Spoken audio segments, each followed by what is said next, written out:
26 наснда компьютерийн шинжлэх ухаанаар PhD доктор зэргийг дуусгаад 14 настайдаа Шведэд ирсэн. Шведэд 3 жил болоод англиар ирсэн. Би Монгол хөдөөд төрсэн, гэр оролт өссөн. Хамгийн их математикт сонирхолтой болсон бол 5 дугаар ангид менежерээр орчих. Би математикт нэг сайн биш гэж хэлээ шоолуулж байсан сандаа. 7 дугаар ангиас олимпиадад ордог болоо. Наруто аниме үздэг байсан. Тэгээд CD DVD-гээр бодлохын тулд 7 хоног болго олимпиадад явдаг болсон.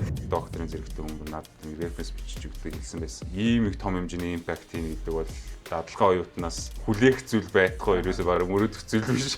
Long distance хол зайны харилцаанд бол баг 5 жил байсан гэсэн. Тийм, 4. Визиг бол одоо бүр дүүрэлд аруулсан байлээ. Миний тэр пассворд эргүүлээд тавьсан. Шинжлэх ухаанд гол заасан зүйл нь биологи баг. Сонирч зангаа ингээ байгалаар хөгжүүлэх байсан. Монголд одоо ингээ говьд очихоор эдний чөлөө амар их хөдөлгөсөн газар. Тэднийг хараад ингээ бүх юмын сонир. За. Подкастт оролцож байгаад баярлалаа. За, урьж оролцсон баярлалаа. За, хоёулаа бага наснаас ч эхлэе. 14 настайдаа Шведэд 3 жил болоод тэгээд нааша англиар ирсэн гэсэн тий. Тэгж хуваамаар байна л да яг амьдралыг чинь. Монголд эхний 14 жил өнгөрсөн байна. Тэгээд тэндээсээ ярилцаад ямар сургууль сурсан. Тэр үеийн нэг хамгийн мартагддгүй нэг дурсамж бас байна. Би Монголд хөдөөд төрсэн, гэр оролт өссөн. Жохон байхдаа Монгийн гэдэг сургууль явдаг гэсэн. Модны 2-т 3-4 дугаар хорооллын тэр явд байдаг. Бага сургуулаа Монгинд. Тэгээд дунд сургуулаа болохоор 2 дугаар сургууль Цэцгүрт нэрмжт 2 дугаар сургуульд сурсан. Хөдөө тал байх л. Хөдөө талд хичээлүүдтэй зайтай тийм орчинд байхыг их санд. Хэдэн нас хүртлээ хөдөө байсан гэсэн үг? Би хөдөө төрсөхдөө ер нь бол хотод өссөн л дөө. Хотод өссөн. Тэгээд хөдөө зундаа явдаг. Манай ээжийн талх юм болохоор Дорногойд аав талх гар хангаа гэхээр Дорногой руудыг ар хангаар ээлжлэл явдаг байсан. Зунд. Тэр яг нэг тийм яг нэг специфик дурсамж байхгүй яг одоо нэг хөгжилтэй ч юм уу ангийн хүүхдүүдтэйгээ ч гэдэм ямар нэгэн тийм фаны мани ч гэдэм үү. Ангийн хүүхдүүдтэй гэж бодохоор ч юм. За яг ингэж хэлсэн чинь хамгийн түрүүнд орж ирж байгаа дурсамжаас 3 дугаар ангид манай ангийн нэг хэдэн хүүхдэд ангитай хамтдаа үлдээд Монгол хэлний олимпиадаас медаль гардаж авахгүй түлхийц гэж хэлсэн. Тэгээд багш манд бид нэг 10 минут түлхийж байгаагаа гараа явах хооронд нь бид бүр ангиа нураач хаяа бүгдээр нүрээ бүрээстэй томооч Жасулаан болтол нь тоглолцоогоод тэгээд зурган дээр ингээд цаамц мамцсан юу ч болцсон Батар Жасулаан болцсон. Тэгээд гарсан нэг тийм зураг байдаг. Ангийнхан зураг авах гээд яг багш нь гараа явцаагаар. Тий, багш нөгөө медаль гардуулах гээд медаль авчрах гээд 10 минут хүлээж байгаарэ гээд гараад ирэхийн хооронд нь бид ангиа нураатал тоглоод тэгээд нөгөө зурган дээр өргөсөө идэм гарч ирсэн тийм. Тэгэхээр 3 дугаар ангийн хүүхдүүдийг 10 минут орхиж явдаг багшийн гур байх шүү дээ. Гэхдээ манай багш ч бол бид ихсээ яасан юм саклаваттай ойлгохдаг байсан. Гэтэ тэр өдөр бид шагнал өгөх гэж байгаа ингээд бид баярлаад хөөрөө тий. Жохон тэмдэглэхгүй. Тий. Тэгжсэн дээрсэн шүү дээ. Тэгээд би болохоор бас ингээд яг бага насны чинь ингээд судалмаар байгаа нэг сонирхолтой юм.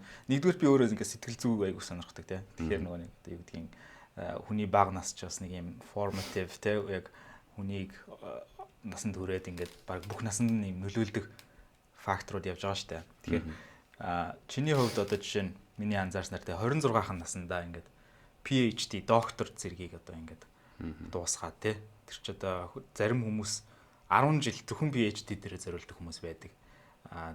Тэгэхээр том амжилтыг ингэж гаргаад юм. Одоо за би одоо өөрөө 2 хүүтэй хүн тий. Тэгэхээр бас нэг юм амаар байгаа байхгүй тий. Формула ч юм томьёо амаар байгаа байхгүй. Тэгэхээр Монголд яаж өнгөрөөсөн байна? Одоо жишээ нь тоонд бол их сонирхолтой байсан баг тий. Энд ирээд одоо computer science, компьютерийн шинжлэх ухаанаар тий. Бакалавр, PhD бүх юмаа тэр чиглэлээр хийсэн байх нь шүү тий. Тэгсэн. Тэгэхээр яаж анх эхэлсэн бэ одоо тэр сонирхол? Хамгийн их математикт сонирхолтой болсон бол 5 дугаар ангид 2 дугаар сургуулиуд шилжиж орохдоо математикийн сонгоны ангид орж ирсэн. Тий. Тэгээд анх орохдоо менежерүүнд орчих. Би математиктэй нэг сайн биш гэж хэлээ шоолуулж байсан сандаа. Тий. Тэг яг эхний жилээсээ нөгөө сонгоны ангид ороод ирсэн болохоор жоохон хэцүү байсан л та. Тэг яг гяс сайжирж ирэл 7 дугаар ангиас олимпиадад ордог болол тэгээд нөгөө олимпиадад оронгууд хамаатан садныхаа бүүнөр медаль гэж урамшуулдаг. Тэгээ баг халтуурны олимпиаданд явдаг. Урамшуулаа авах гал. Тэгээ урамшуулаа авах гээд би ч нөгөө жоохон байхдаа манай үеийн хүүхдэр л Наруто аниме үздэг байсан. Тэгээд CD DVD-гээр удалж авдаг байсан шүү дээ.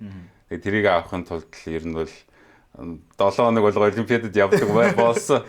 Тий. Ер нь бол тэр яг нөгөө анх сонирхож эхэлсэн шалтгаан хүүхд бол математик яагаад одоо миний амьдралд хэрэг болох юм бэ гэдэг ойлголтлоо мөд байна л да. Яг дөнгөж 5 дугаар анги 7 дугаар анги гэж. Тэгээ яг баг зэрэг математик ашиглал явж байлаа ч гэсэн.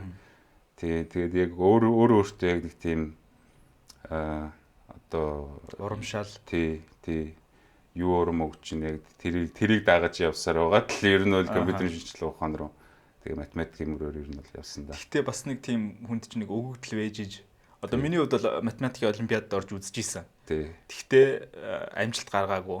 Эхнээсээ гусагдаал тэгээд за энэ ер нь чанга юм байна гэдэг болсон ч гэх юм уу. Гэхдээ би бол одоо чинь хүүхэд байхдаа нэлээд сахилга бат муутай яг цэвэр потенциалаар явдаг байсан л та.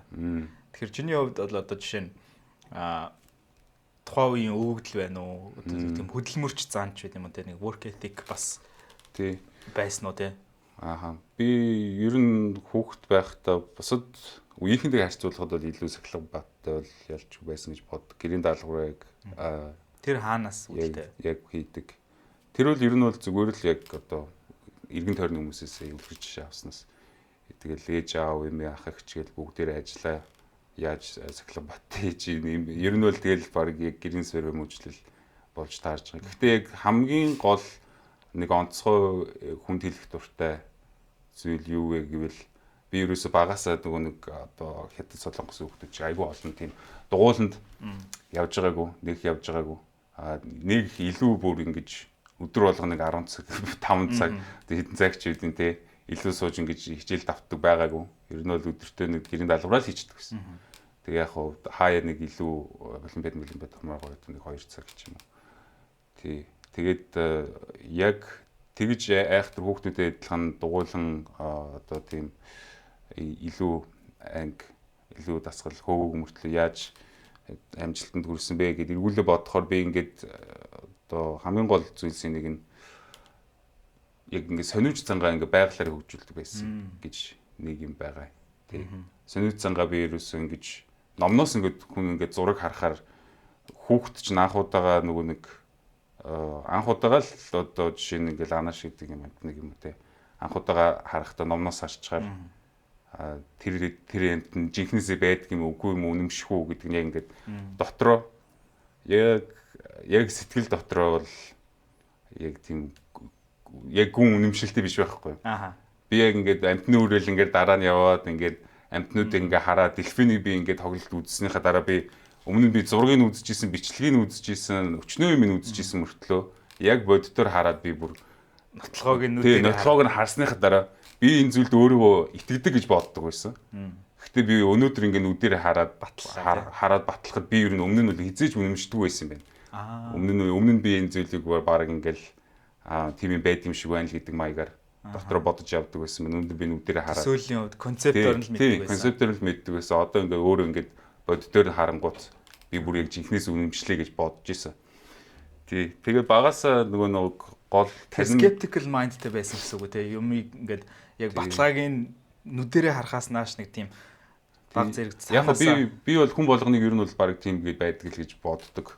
Цаанаас skeptic үл яг ингээд номноос би одоо юу гэж хэлэх гээд анханаас яагаад энэ тухай ярьсан бэ гэхээр ингээд одоо энэ номноос сурах бичлэгнээс сурах ч юм уу те ингээд өөрийн биеэрээ явж үзээгүй эхлээд ингээд альва юмны ингээд хуулаа тавьчихсан рекорд ил гэсэн үг шүү дээ.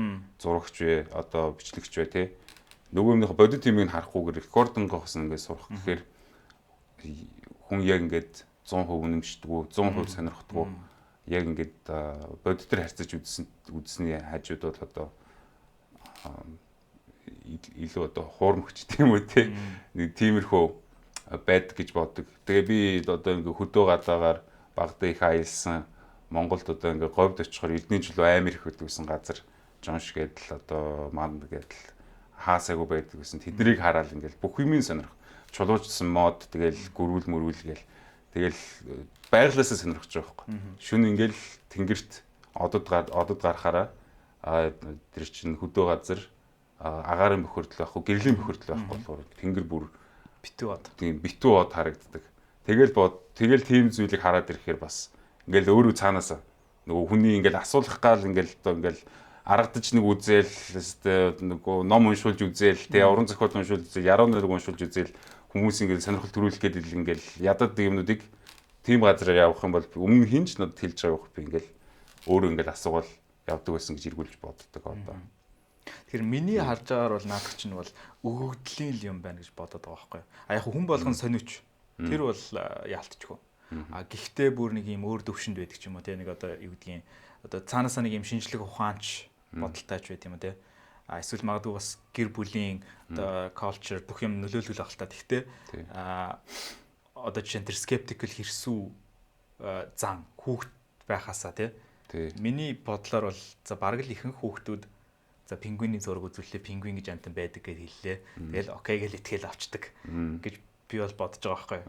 Тэгэхээр тэрийг question хийгээ тэрийг ингээд асуугаад яг байдаг ч юм уу ч юм уу те яг хэн нотлох юм те би өөрийнхөө нүдээр хараагүй бол баг итгэхгүй гэдэг нэг тийм даалд ухамсартан дараг байсан байх гэсэн үг шүү дээ.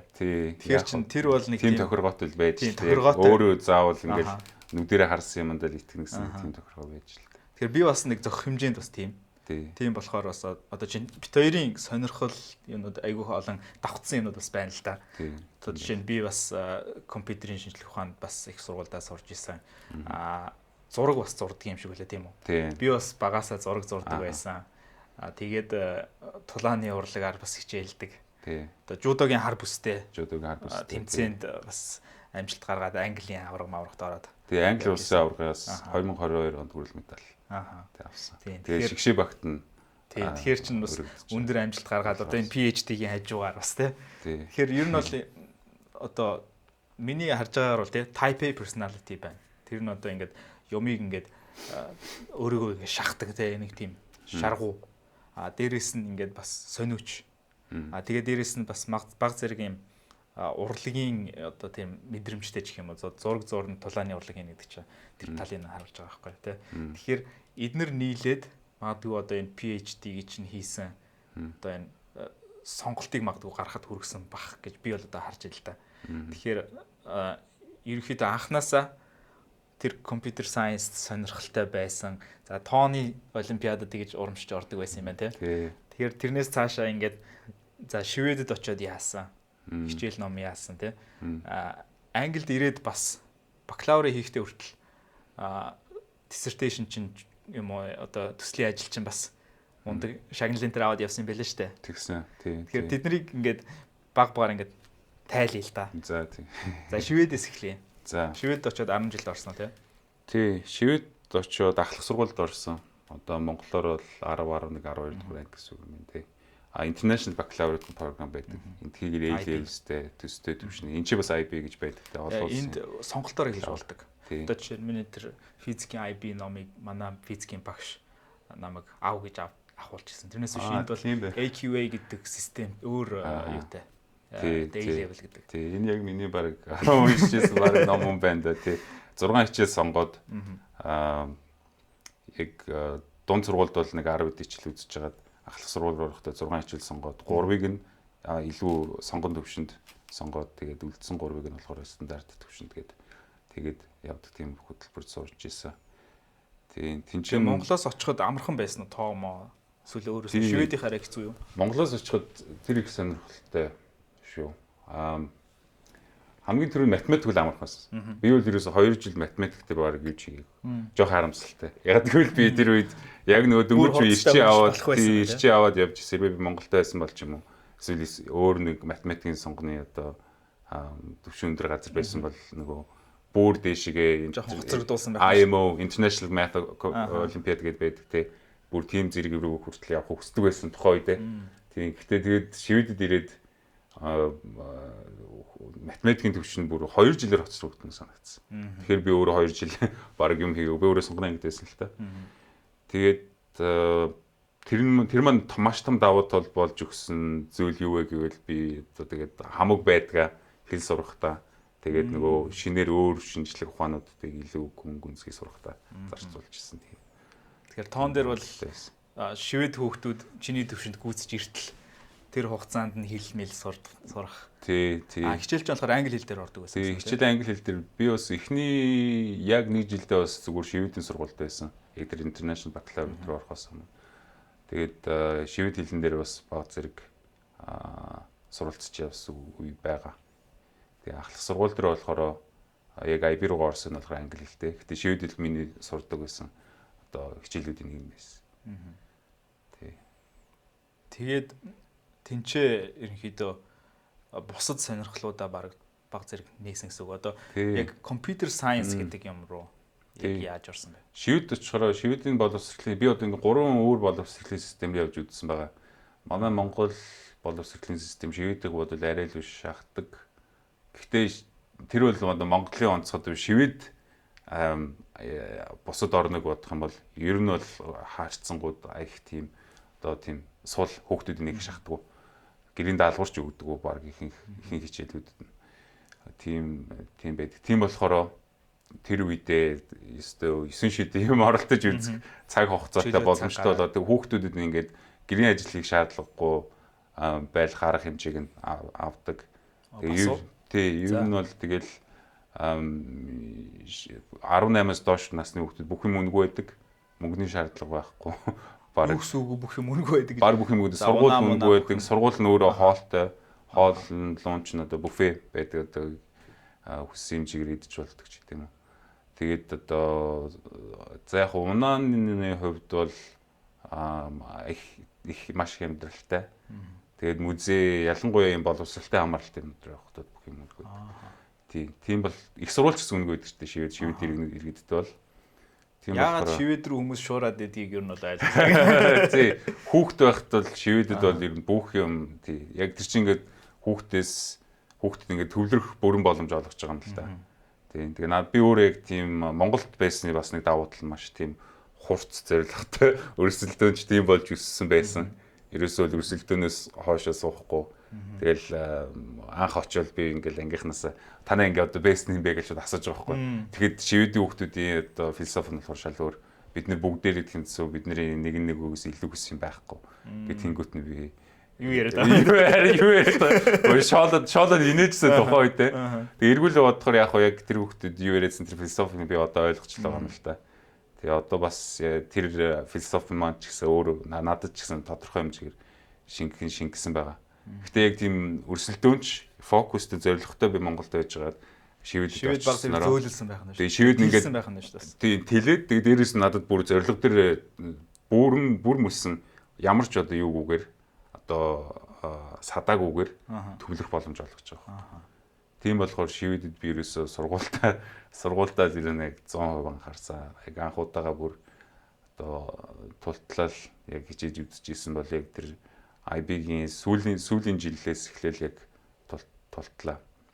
Тэгэхээр аав ээжээс шахалга энэ төр одоо шахалт орж ирдэг байсан уу? Expectation ч юм уу тий. Ер нь бол хүлээлт ихтэй л өссөн. Энэ багасаа л тий. Одоо Эрдэм номорч байна уу? Тэгэл бүхч байна уу? Тэгэл юу ч байсан. Тэгэл хүмүүс намайг зураач болох юм уу? Чи математик болох чи ер нь энийгээ болоо ингэдэг гэж ерөөсө хүлээлт аягүй хөдөгсөн над дээр. Тийм тэгээд яг тэр нөгөө хүмүүс надад их маш их боломж олгоод тэгээд тэр олгож байгаа боломжныхоо хариуд над дээр хүлээлт тавьж байгаа болохоор би энэ хүмүүсээ одоо энэ хүлээлтийг нь талархсан сэтгэлийг үүднээс одоо итгэлийг алдахгүй л гэж боддог байсан. Гэтэ яг хитэг шахсан мөгт бол эсэргүүцсэн шүү дээ тий. Бас яг заримдаа бас хитэг шахуулсан үе байх нь бол байсан. Тэгээд тэр үед бол яг тийм эсэргүүцэх бодлоод орж ирдэг. Тэгэл шивэдэд ирсний дараа бол яг хав ер нь бол тэгэл аав ээж намайг өөрөө бие даах гэл баг бүрэн өгцөн л тоо. Тий жолоодлого. Тийм болохоор тэгэл яг нэг 14 15 тагаас хойш гол дөө яг ингээл хичээлээ сонгохоос эхлээл ер нь их бие даадаг болол тэгэл 16-тай би шивэдэд яг ганцаараа авч ирсэн тусдаа гараал. Тэгэл бүр мөссөн. Эрт бие даа. Тэгээ эрт биеэс гэхдээ яг 16-аас би 18 хүртлээ хамаатныхаа ах эгчийн гэрт байдаг гэсэн. Тийм болохоор тэр хоёр маань намайг бас юг маань одоо тий хоолонд манд бүх байрсаа бүх юм зохицож өгдөг гэсэн болохоор бас шууд тусдаа гарсан. 18-ыг Англид газартахад л бүр яг тэр чигээр биед бас их сургуульд. тий. Тэгэхээр мэрэгжлээ бол өөрөө сонгосон байна тийм үү? Тий, өөрөө сонгосон. Яг өөрийнхөө сонирхлыг л хөөгөл явсан гэсэн үг тий. Тий. Би яг нөгөө алах сургуульд сонгоны сонгосон 3 хичээл маань математик, физик, тэгээ эдийн засаг 3 байсан байхгүй. Тэгээд би яг энэ 3 сэдвээс айл нэгээр нь одоо дамаад явъя гэж үзсэн. Биолог бүр гэхдээ надад бүр маш сонирхолтой байдаг гэсэн. Тэрийг би сонгоогүй шалтгаан нь би эсэ бичгт юм уу, схэл муу байсан болохоор. Монголд ерөөсөө street A гэдэг чинь ерөөсөө бүх юм дээр явдаг сурагч байж байгаа л шивэдэд очиход хэлний асуудлаас бол ерөөсөө математикс бусдыг бүгдэн дээр нь тэгэл FS дээгүүр л авдаг байсан ерөөсөө. Арийн тэгээд яг нэг pre-IB гэдэг нэг бэлтгэлийн жил байдаг. Тэрэндээ биологийн хичээл бид нараас үзчихсэн. Тэр биологийн хичээл дээрээ яг D-тэй эхлээл жилийнхэнд яг A дээр очивол дуусчихсан. Айгу хичээж тэгээд нэг ховслын онол монол гэдэг дээр ерөөсөө тэрийг анх ойлгосон зүйл ерийг шинжлэх ухаанаар бүр мөсөн. Одоо яг ингээл сэтгэл шууд уудсан. Ховслын онолыг ойлгож эхэлснээс хойш. Тийм болохоор яг өндөө шинжлэх ухаан руу намайг гол заалсан зүйл маань биолог баг. Тэгсэн мөртлөө хичээлээ сонгохдоо болохоор яагаад физикийг сонгосон бэ гэхээр би биолог дээр хичээж би D-гээс A руу явсан мөртлөө физикийг ерөөсөө за нэг оролдоод үзэхэд шууд явж ирсэн байхгүй. Яагаад гэвэл нэг монголч нөгөө хүүхдүүд багасаа айгүй биеэрээ тоглодог тий гадаад тоглодог. Тийм болохоор одоо классик механик, физик механик чинь тэр зүйлд юу зүүн совин бүр ингээд хангалттай суудсан байдаг. Зан ингээд дугууланд суугаад гэрээсээ гарахгүй ингээд цаасаар сууж байгаа хүүхдэл тийм зүйлийг ойлгох хэцүү л дээ. Гэхдээ ингээд зүүн совин суудсан ингээд өөрийн биеэр ингээд туршлага авсан юм бол ингээд ядах юмгүйгээр ерөөсөө ойлгоод айгаа сайн дуу авдаг байсан. Биолог хөвслийн онол гэдэг чинь бол одоо яаж ойлгох хэмжээний дататай байх вэ тэр хэмжээд те. Тэр тэгээд яг ингээд судлаад эхлээл нүүн том асуултууд ингээд бүр багаас явдаг байсан л та. Яагаад хүн гэж байдгийг одоо би яг ямар учиртай юуны төлөө юуг яваад байгаа яагаад энд байгаа гэл. Утга учир. Тийм утга учир юу гэдэг ингээл тэр гол асуултуудын хариултуудыг хангаж өгдөг зүйл нь шашин байсан. Яхав буддизмтэй өссөн тий. Тэгэл бурхны заавраар амьдарч байгаа юм байг тийм ойлголттой өссөн байж байгаа л хөвслийн онолыг ойлгож эхэлснээс хойш тэгэл ер нь бол шинжлэх ухаан задарсан байх нь шүү дээ. Яг задрал шинжлэх ухаан руу. Би бас яг яриг чинь сонссон ч бас яг өөрийгөө бас баг ойлгож эхэлж ах шиг шүү. Яагаад гэвэл би бас айгүй төстэй бас ингээд юмыг туулсан байна. Одоо яг зөвшөө сургууль байхдаа ч юм уу. Би бас одоо ингээд физикийг сонгоод Bristol-ийн сургууль би онлайн физикээр сурч байсан яах.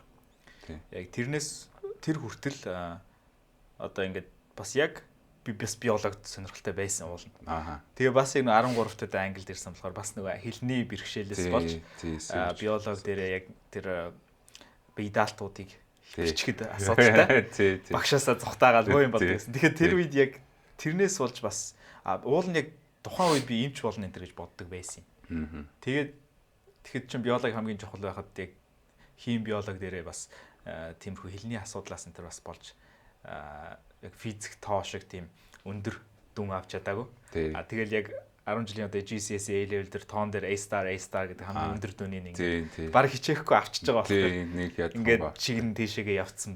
Чаддаг юм аа. Тийм байна. Тэгээд бас яг тэр философийн хувьд тэр сониуч зангийн хувьд би бас яг ингээд бүр ингээд хүүхэд байхасаа ингээд боддог л байсан.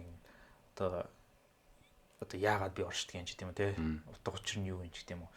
Хорвоо ертөнцид тэгээд яг физик онлайн физик рүү одоо чинь орсон шалтгаалan те. Тэг би яг тэгж хорвоогийн яг утга учирыг олох гол те. Яг тийм л юм сонирхдаг хүмүүс онлайн физик рүү орсон байж таараа гэж би бодож ирсэн. Яг тэгж анх тэгжсэн.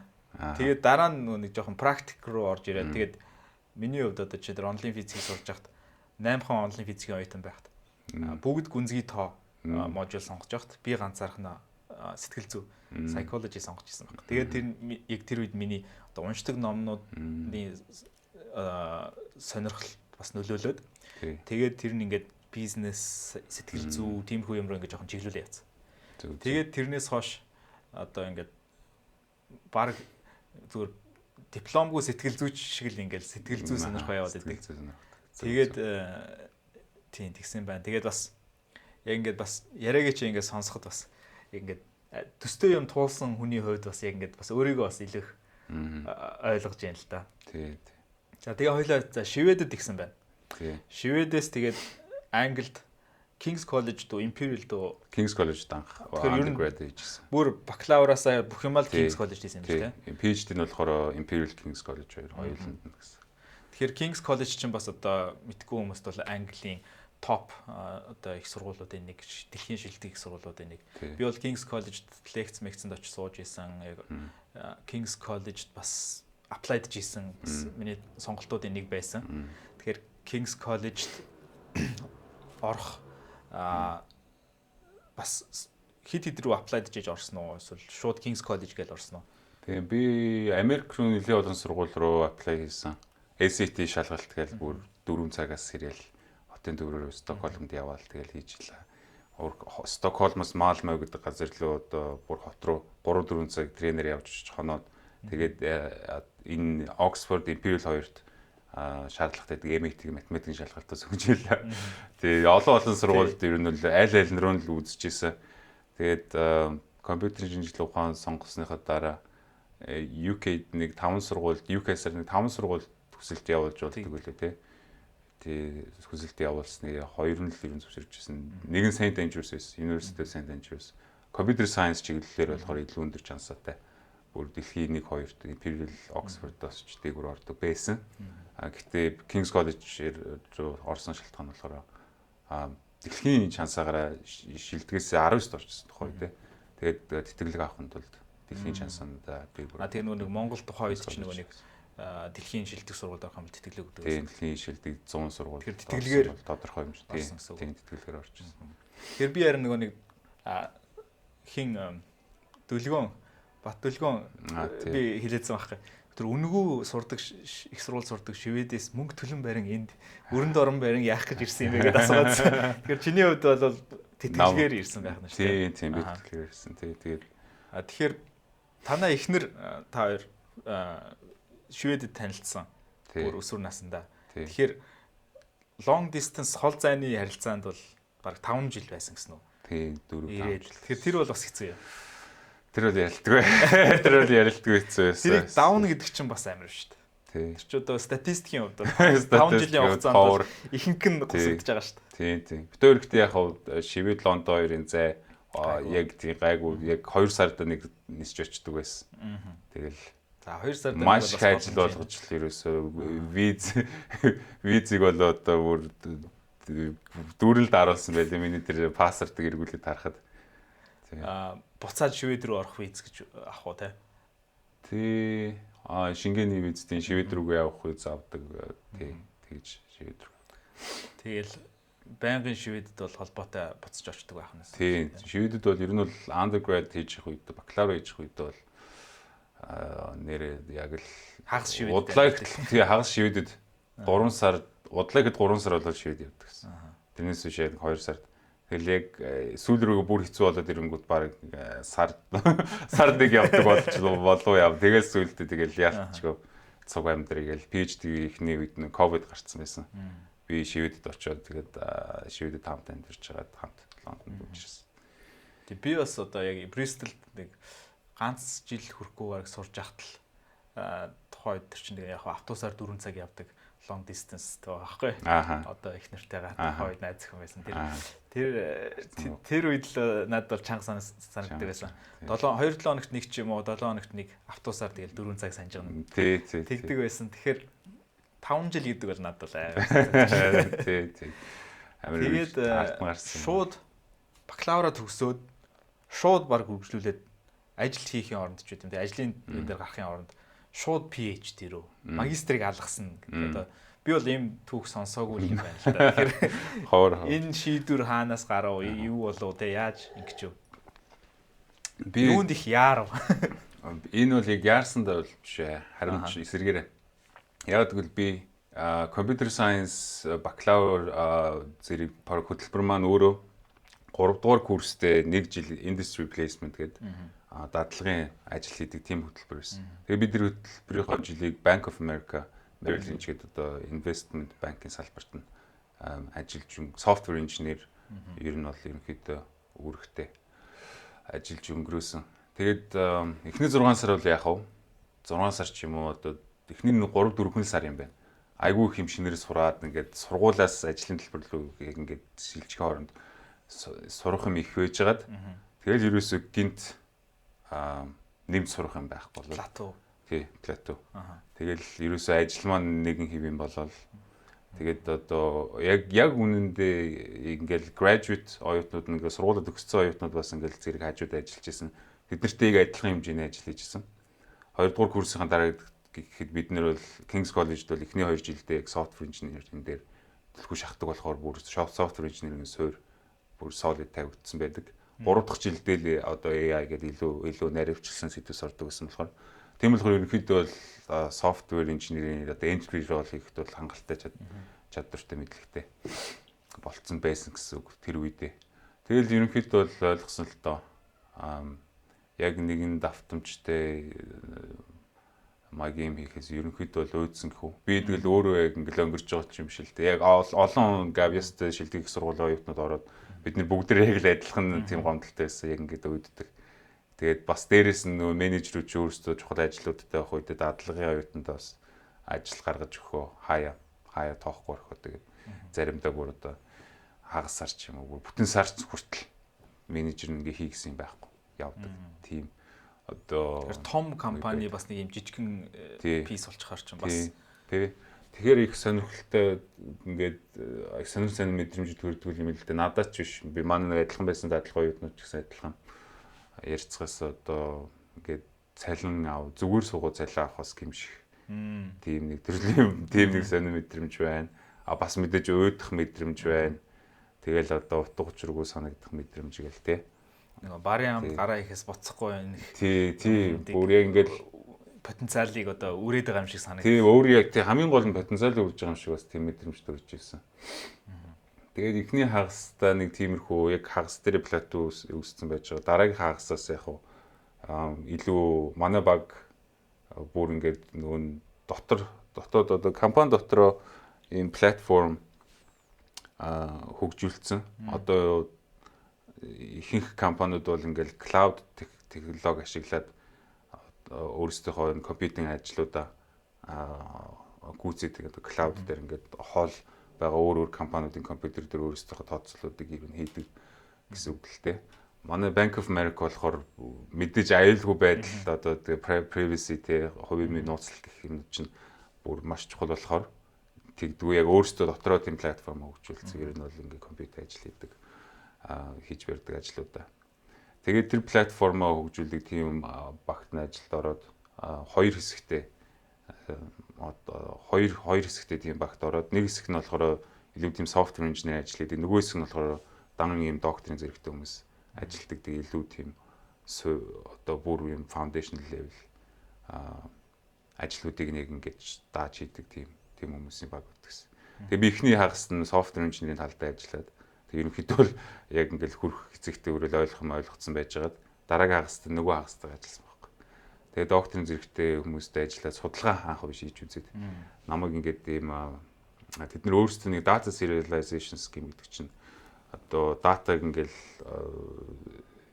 наашаа цаашаа компьютерийн хооронд ингээл network сүлжээгээр илгээхийн хооронд ингээд датагаа serialize хийх гэдэг нь одоо нэгдүгürt нууцлал хоёрдугаарт ингээл одоо хэмжээг нь багасгадаг юм тийм зориулын тийм алгоритм бичижсэн. Тэгэд манай супервайзер байсан хүн надад нэг тийм алгоритм HashMap гэдэг алгоритмыг л хурцгах тийм даалгавар өгөөд энийг яавал хурцгаж болж ингэ судалгаа их даалгавар өгөөд тэгээд би ингээд тэрийг судалж үзэхэд айгаа гоё юм байхгүй. Ягаад гэвэл би нөгөө нэг өдөр тутамдаа баригддаг юмнаас баригдахаа болоод ингээд шинээр explore яваад өгч байгаа юм л та. Тэгэл айгуу сонин юу байд юм. HashMap гэдэг нь болохоор ерөнхийдөө зүгээр ингээд альва одоо ингээд датаг шууд өөрөө датаг нь хараад компьютерийн меморины хаана байгааг нь одоо мэдэх ойлгомжтой байх хэрэгтэй зориултын тийм data structure байхгүй. Тэгээд тэр hash map-ийн гол асуудал нь болохоор ингээд өөр датанууд ингээд давхцдаг. Тэрийг нь collision гэдэг. Тэгээд тэр collision handling алгоритм алгоритмд байдаг. Тэгээд тэрэн дээр их сонирхолтой санаанууд зөндөө байдгийг би олж мэдээд нэг Fibonacci гэдэг нэртэй нэг team collision handling алгоритм сонс. Тэр систем маш сонирхолтой. Яг гэвэл нөгөө нэг golden ratio гэж байдаг штеп. Нэг тийм тоо байдаг. Одоо наран цэцгийн үрийг ингээд харах юм бол яг ингээд юм ширсэн байдалтайгаар ингээд зайгүй чигжсэн байдаг. Тийм байгалийн хаасайгүй харагдаж штеп. Зайгүй чигжсэн байдаг. Тэгээд тэр зайгүй чигдэж байгааг одоо яг тэр нөгөө нэг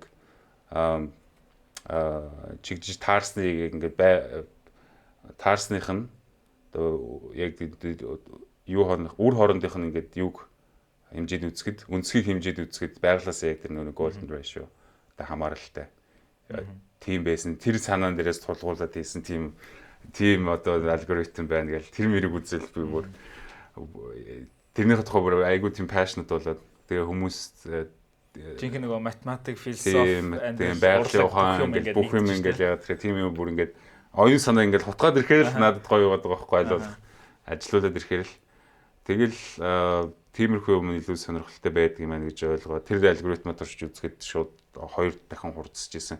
Гэтэ эцээст бүр ингээд хэний ч санаанд оромгүй хамгийн ингийн алгоритмыг ашиглахад нэг 10 дахин хурцсаж исэн. Жишээлбэл нэг тийм үр дүн төрээд тэгээд тэр research project маань амжилттай болоод тэгээд одоо Bank of America-гийн одоо тэр том платформ дээр хийж байгаа компьютерийн ажлуудыг нь миний нөгөө хийсэн data structure ачаар яг process төвшөнд 10% илүү хурдан болох юм байна гэж манай супервайзер надад тооцоолж өгчээсэн байхгүй. Тэгээд дараа нь тэрний тухай одоо өөр нэг докторийн зэрэгтэй хүн надад референс бичиж өгдөө хэлсэн байсан. Одоо ийм их том хэмжээний импакт хийн гэдэг бол дадлага оюутнаас хүлээх зүйл байхгүй ерөөсөө бараг мөрөдөх зүйл биш. Майгийн бичсэн байсан байхгүй. Би тэгээд тэрэнд аяг их баярлжсэн. Тэгээ өөрөө бас яг тэнцэнс хүмүүс ингээл бүр өөрөө ингээл тооцоолж өгөөл ингээл 10% хурцгачлаа гэдэл урамшуулаад тий. Тэгэхээр би их урамшаад том юмд нөлөөлчихөж байгаа. Тий, том юмд нөлөөлж чадлаа гэдэл бодвол тэрнийхээ тухай презентацийг ингээл тэрэндээ урамшаал. За ер нь судалгаа гэж ийм гоё юм байт юм байна. Судалгаа хийх юм бол би ер нь уйдахгүй юм байна. Хизээч ерөөсөө ер нь шин юм дуусахгүй байна. Байнга шин юм орж ирээд байгаа юм. Нөгөө сониуч занга байнга хоолж байгаа нь шүү дээ. Тийм байнга хоолж байгаа юм байна гэж бодоод тэгээд ер нь судалгаа хийдэг юм уу гэж бодол зүгээр хальтал орж ирж ирсэн тухай үедээ. Тэгэл яг нэг дадлагын ажлаас гараад дуусах төхөөд ирэх үед тэгэл ер нь бол манай нөгөөд нь би гэж тэгээс хүмүүс чи ер нь PhD гэрэл хэлж загсал та. Тэгэл би гарахдаа тэр үед PhD ч гэж юу гэдэг нэг сайн мэдтгэл байсан байгаа юм л та.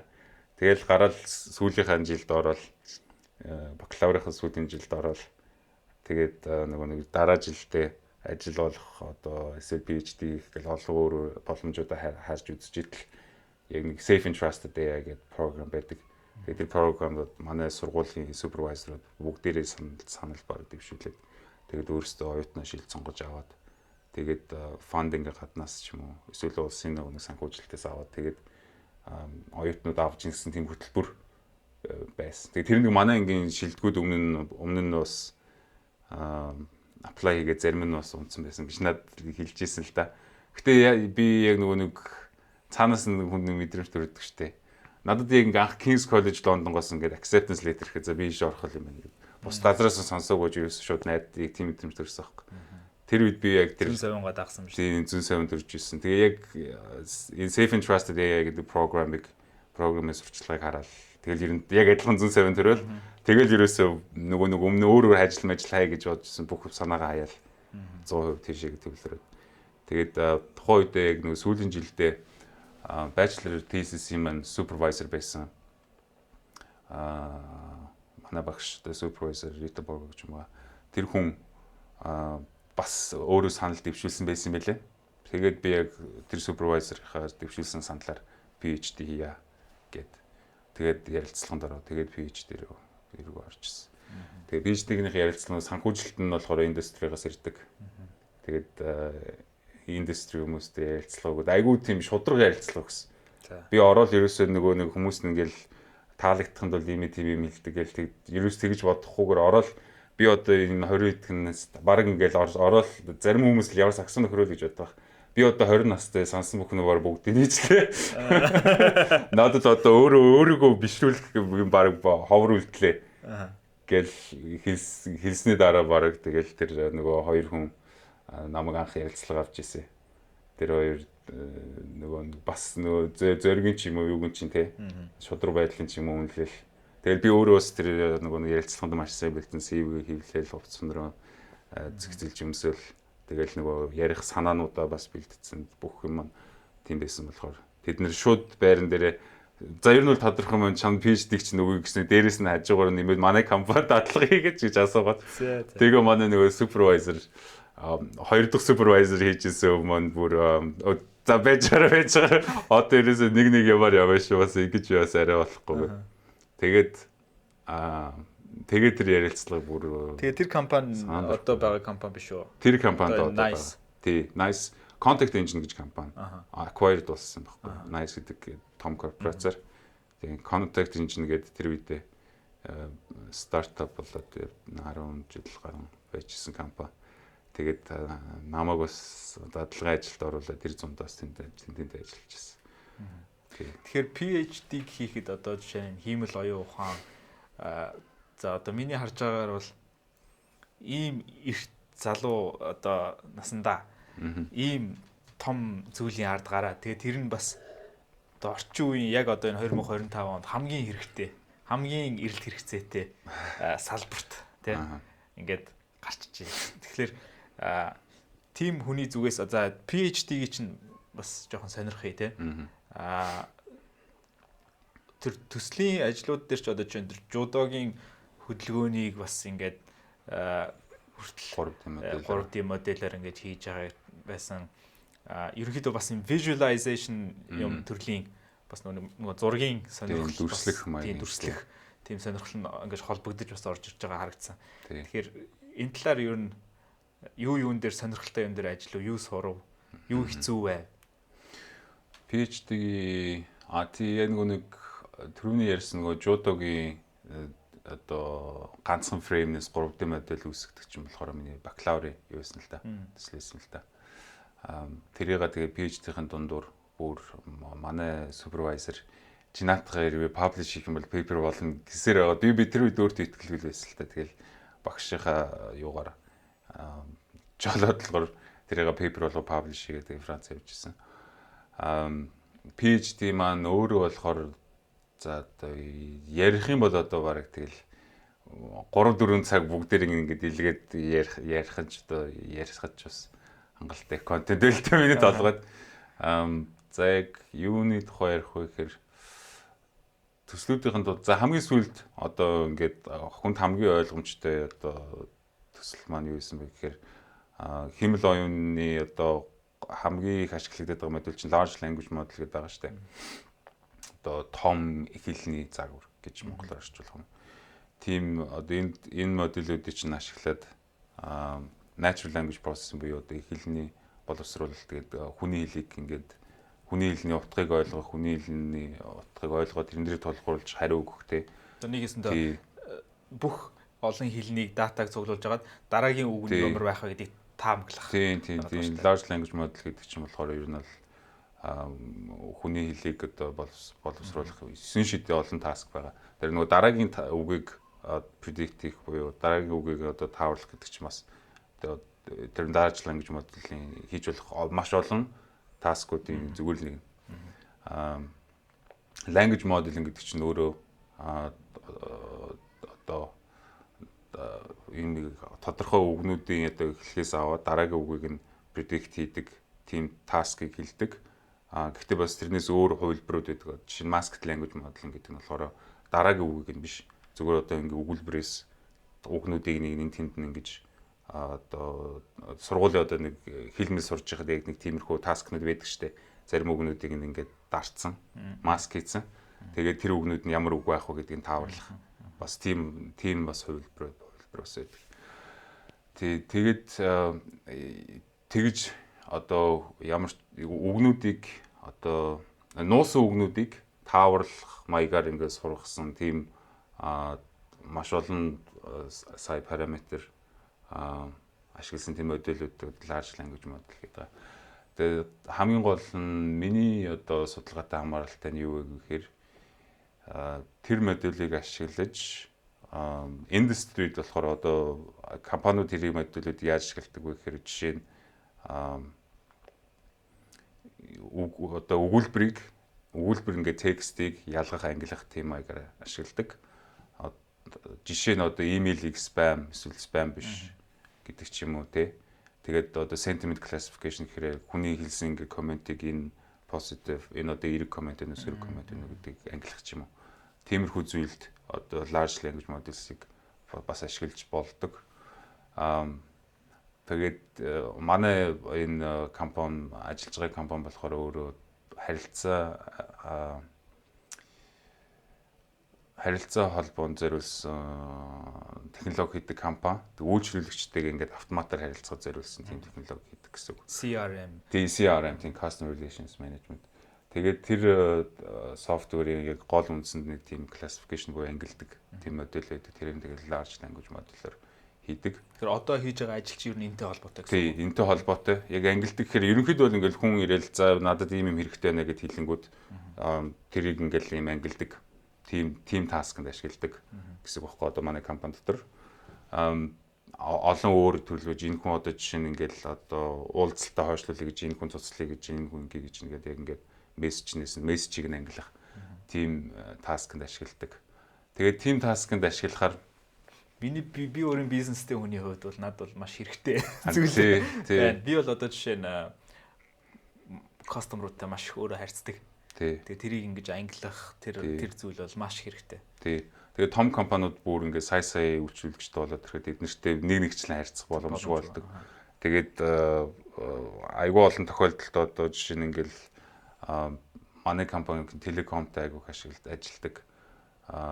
Телеком гэр одоо Wi-Fi router-ыг ингээд суулгаж өгөх ч юм уу нэг тийм appointment байлаа гэж бодъё л доо. Цаг авцсан байлаа гэж бодоход тэр нөгөө машин яваад очиход хүн байхгүй бол тэр хооронд одоо тэр нөгөө нэг ажилчинд зарцуулах цайлан тэр ажилчны цаг гэдэг айгүй бол юм өргөдөж байгаа байхгүй. Бүүн алгоритм тийм шүү. Тэр бол тэрийг тэгээ сэргийлэхэд ерөөсөө ганцхан зүйл хэрэгтэйсэн гэдэг нэг юм асуугаал. Та юундээ ирэх хിവэрээ гээл. Тэгэл манай компани бол ерөнхийдөө тэгэж асуугаад тэгээд нөгөө хүмүүсийнх нь хариулсан хариултнаас нь ингэж хэлж гэж ангилаад тэгээд тэрэн дээрээ зориулаад ингээд арга хэмжээ аваад тийм технологи хийдэг тийм компани баг. Тэгээд яг хөө илүү манай компаниас илүү өргөн ярихад бол тэр текст ангилах гэдэг бол ер нь бол маш одоо суур одоо юунуудын нэг л дээ таскнуудын нэг. Тэгээд тэр текст ангилах модулууд нь болохоор large language model гэдэг байгаа шүү дээ. Тэр нь маш их хэмжээний датан дээр тулгуурсан байдаг. Тэгээд тулгуурлж сургагдсан байдаг. Өөр маш олон параметртэй байдаг. Тэгээд ийм маш олон нөгөө хүчин зүйл давхцснаас болоод ямар нэгэн шийдвэр гаргалаа гэхэд тэр шийдвэр нь яагаад гаргасан бэ гэдэг нь заримдаа тодорхойгүй байдаг. Заримдаа маш бүр ингээд ойлгомжгүй байдлаар алдаа гаргадаг. Машин хүн хоёр ингээд хүн чинь өөрийн дотор нэг common sense гэж юм байдаг шүү дээ. Машин common sense байхгүй болохоор зарим тохиолдолд бүр ингээд таг зөрдөг. Яг л шал өөр одоо ингээд төрлийн хоёр одоо оршигдох нь үү шүү дээ. Хүн машин гэдэг хоёр зүйл чинь. Тийм болохоор тэрийг одоо ингээд тайлбарлахад зориулсан тийм tools, тийм арга барилууд хэрэг болдог. Тэгээд тэр арга барилыг нь хөгжүүлэх төр миний анхны судалгааны пейпер European Conference on AI гэдэг чинь Европын хэмэл оюуны чуулганы нэг workshop дээр пейпер болж одоо нийтлэгдчихсэн. Тэгэхээр ерөнхийдөө одоо ингэ хийж байгаа ажил чинь тэр сониуч зан одоо тэр explore хийх сонирхол тэр юм чинь ингээд хоолж байгаа юу?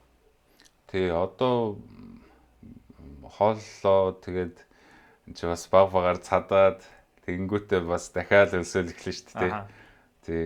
Тэгээ хэмэл оюун бол ихтэй бол хэмэл оюун ухааны салбар бол ихтэй яг тийм ээ би яг тийм нэг ухаад дуустдаг уурхай болж л тий. Ер нь судлаад байх юм бол ер нь миний одоо хэрэг миний чадах хэмжээгээр хандах хэмжээс хамаагүй илүү хэмжээний судлах зүйл бүр маш их юм байд юм байна гэдэг ухаарсан PhD хаагачаа. Одоо нэг хүн төрөлхтний одоо ингээд цаг үеийн одоо advancement-ных нь forefront-д явж штэ. Одоо яг хүн төрөлхтнийг дараагийн шат руу н оруулах тэр салбар тэр одоо зүйлийн одоо урд нь гараад ажиллаж ийн гэсэн үг штэ нэгсэн доо. Тэгэхээр чин бас яг хөө тэр утгаараа мэдээж тэр сониуч зан тэр юмыг бас хооллох бах. Тий. Хэцүү талаасаа одоо жишээ нь том компанид ажиллах чинь бас одоо нэгэн хэсэг байх ч гэдэм үү те. Ингээд бас динамикуд байна, политик байна. Тиймэрхүү юм талаасаа юм хэцүү юу?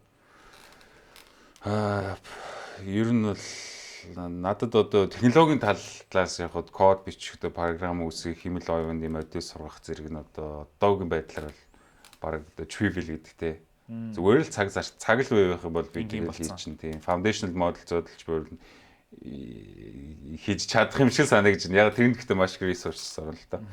Гэхдээ одоо яг ингээд ажлын байранд орж ирээд мэдлэгээ ингээд хэрэгжүүлэх гээд тэрийг ингээ олон янзын олон өөрөөр соёлын хүмүүстэй хамтарч ажиллаад хэрэгжүүлэхээр хэцүү юм олон байна. Politics бол ялцгүй нэг том чаленжуудынх нэг хүнтэй харилцааны чадвар яалтч өндөр байх хэвээр.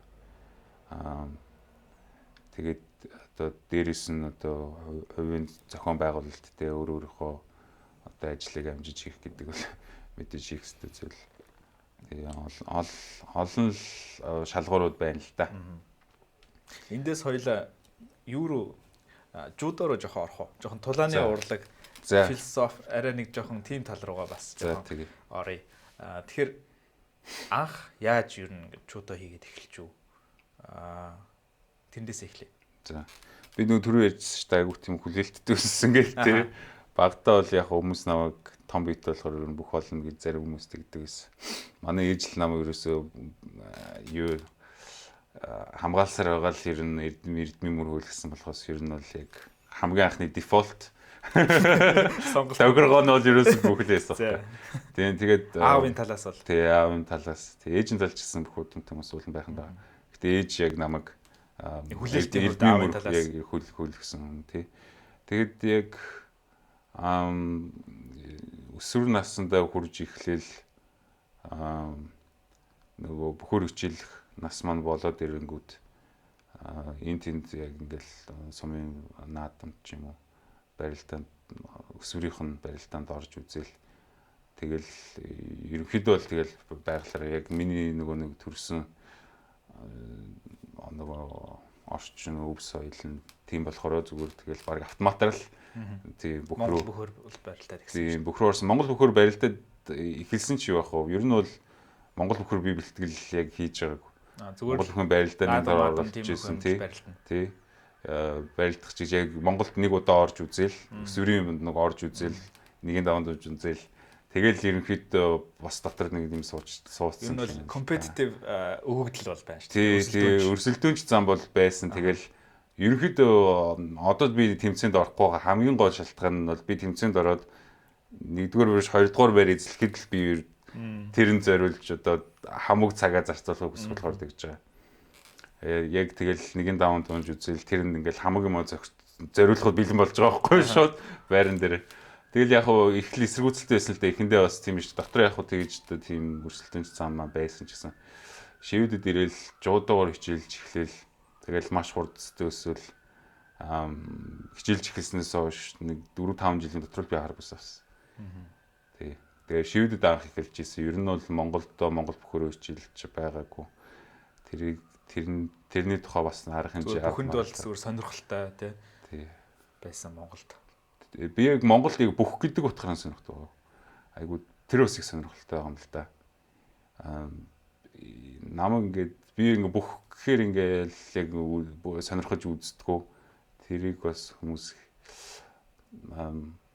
манай аав ч юм уу одоо бүх сонирхолгүй байна гэж бас боддог байсан байж магадгүй байгаа багт. Гэхдээ ерөөсөө тулаантай юутай тулаантай байлдантай тийм юм айгуу ерөөсөө уусгүй. Тэгэл дүүнер мөнөртэйгээ тоглосон ч гэсэн дандаа л модор байлдаа сте. Тий. Тэгэл загнуулт байл шүү дээ. Яахаараа дүүнертэйгээ дандаа ингэж тоглож тэгээд тэгээ ер нь бол айлаас хідүүлээ. Би айлаас доороо одоо 3 дүүтэй. Айлын том. Дөрүүлээ айлын том. Тийм. Гэтэ үеэлүүд зөндөө байгаа л та. Тэгээд бид нартэйгээ голдуу тэгжл тоглолдог байлаа. Тэгээд тулааны урлаг гэдэг утгаар нь би ер нь бүхийг сонирхсан байхгүй. Ялангуяа жудо гэдэг чинь болох. Яг жинхэнэ урлаг гэдэг утгаар нь тулааны урлаг зөөлөн зам гэж байна тий. Одоо би ингээд бодохоор манай монголчууд бүхийг ингээд шал өөр өнцгөөс хардаг. Бүхийг бүр зарим хүмүүс тулааны урлаг биш ч гэж одоо бүршөд огт зодооноос шал өөр зүйл гэж огт бүр ингэж хамааралгүй юм шиг бүр ялгаж боддог. Гэтэ одоо энэ энтхийн өнцгөөс харахад бол хүмүүс бүхийг Монгол бүхийг хүртэл тулааны урлагийн нэг хэлбэр гэж ярьдаг штэ.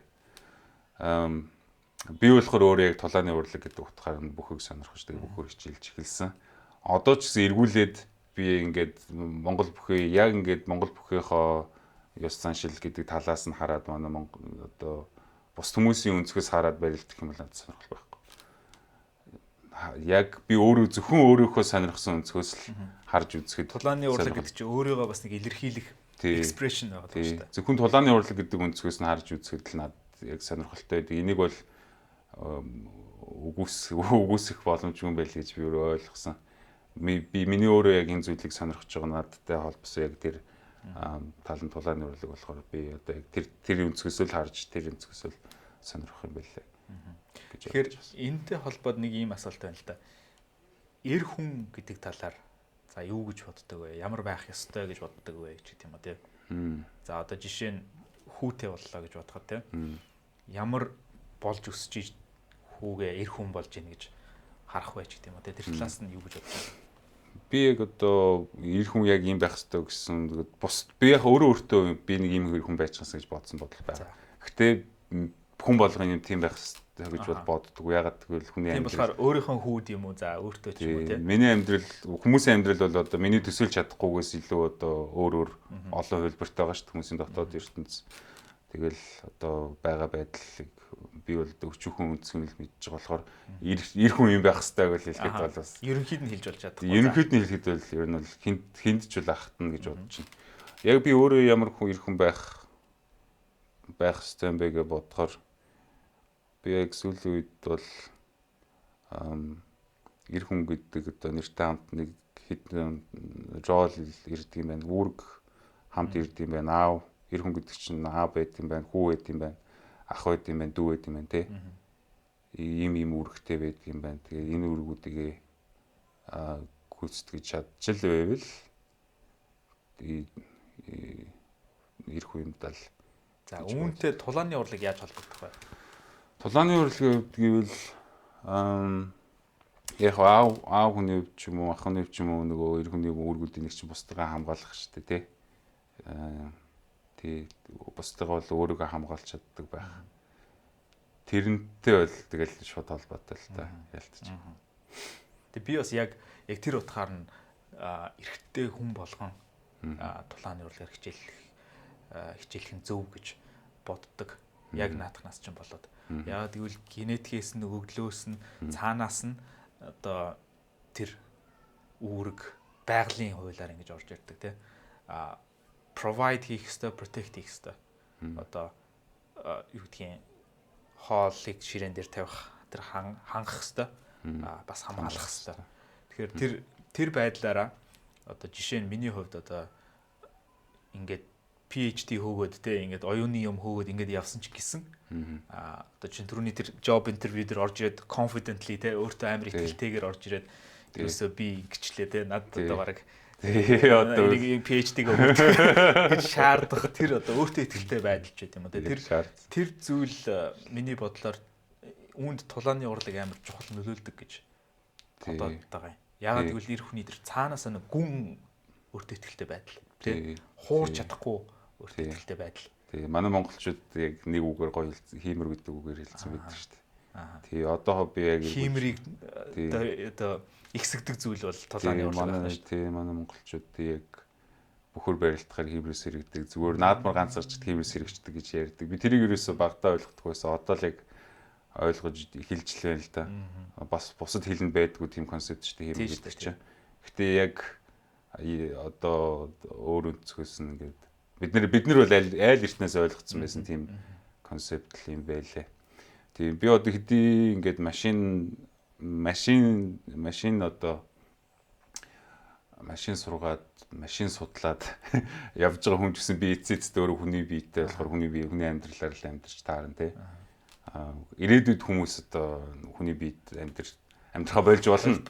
Тий интернетэд өөрсдөө апплод хийж байна уу? Одоо бид нар бол энэ махан биетэй хүмүүс шүү. Тий би бол энэ амьдралаа бол махан биетэй амьдрал дуусгах нь бол одоо тодорхой.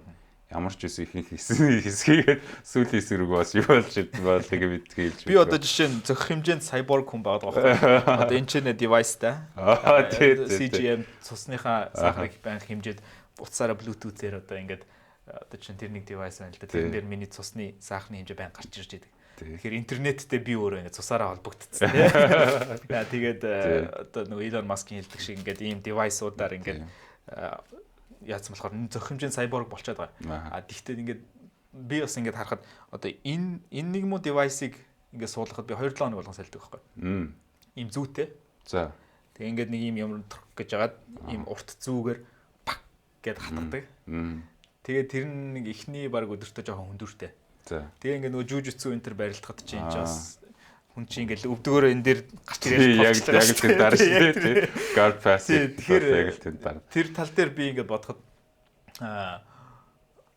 cyborg болоход яг махан биетэй хүн бас л тийм кинон дээр гардаг шиг юм шиг те. Зүгээр ингээд гэдэг нэг тим юм ойрын хугацаанд бол төсөөлт бол их хүндрэлтэй сонсогдож байгаа. Яг хоо тэр нөгөө нэг өвдөлтийн мэдрэлийг нь дардагч байд юм уу, team system бас гавдгүй юм бол тийм.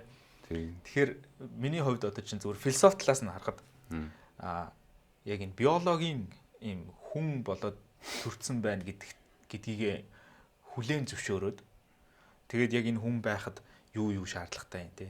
Одоо тасгал хөдөлгөөн байт юм уу, эрүүл хооллолт, найз нөхөд гэр бүл хоорондын харилцаа, тэр сэтгэл зүй, тэр бүх зүйл ингээд одоо жишээ нь гадаа гараад үүсэн дээр ингээд нарыг мэдрэгч байт юм уу, хөдөө гадаа гарах одоо чинь Андрю Хюберманийн ярьдаг өглөөдөө нарны гэрэл аваад тий тархиас сэргээдэг мэгэдэг тэр бүх зүйлс ингээд байгалийн биологийн бүтээгдэхүүн гэдгийг хүлээн зөвшөөрөх тусам миний хувьд улам илүү аз жаргалтай улам илүү гоё болоод эхэлсэн жишээ. Одоо жишээ нь хүүхдтэй болоод ингээд үрийн цулаа үнэрлээд ингээд тэр аз жаргал гэх мэт тэр болгоо ингээд маш чухал санагдсан. Тэр ялцч хүний биендээ одоо ингэж баригдаж ямар ч үсэн насаа дуусахаас хойш тэрнтэй эвлэрэл тэгээ одоо хүний хийдэг юмнууд яг ингээд бүр 9 шидийн ингээд юм төсөөлөд үзэхээр одоо ийм машин байж болох юм байна. За ийм машинаар би ингээд хан нефт хардаг машин хийж болох юм байна. Инфраредээр хардаг машин хийж болох юм байна. 8 мөчтэй машин хийж болох юм байна гэл ингээл маш олон юм ингээд төсөөлөд үзэхээр хүний хийдэг юм өнд агуур өвдөлтөй санагдчихсэн шүү. Би одоо ингээл хүний биеийн хийдэг юм хийдэл хэвтэг суух тэгэл идэх ундаг те. Яг нэг хэдэн нэг тийм зүйлдэл баригдсан. Яг ингээд бүр одоо ертөнцид байж болох бүх одоо амьд биет байтугай одоо робот гэл тэрний одоо байж болох бүх боломжийн дунд бол хүн бол айгүй маш тодорхой нэг тийм нарийн зайг эзэлж байгаа л тийм нэг боломж төвлөрөл байгаа юм л да.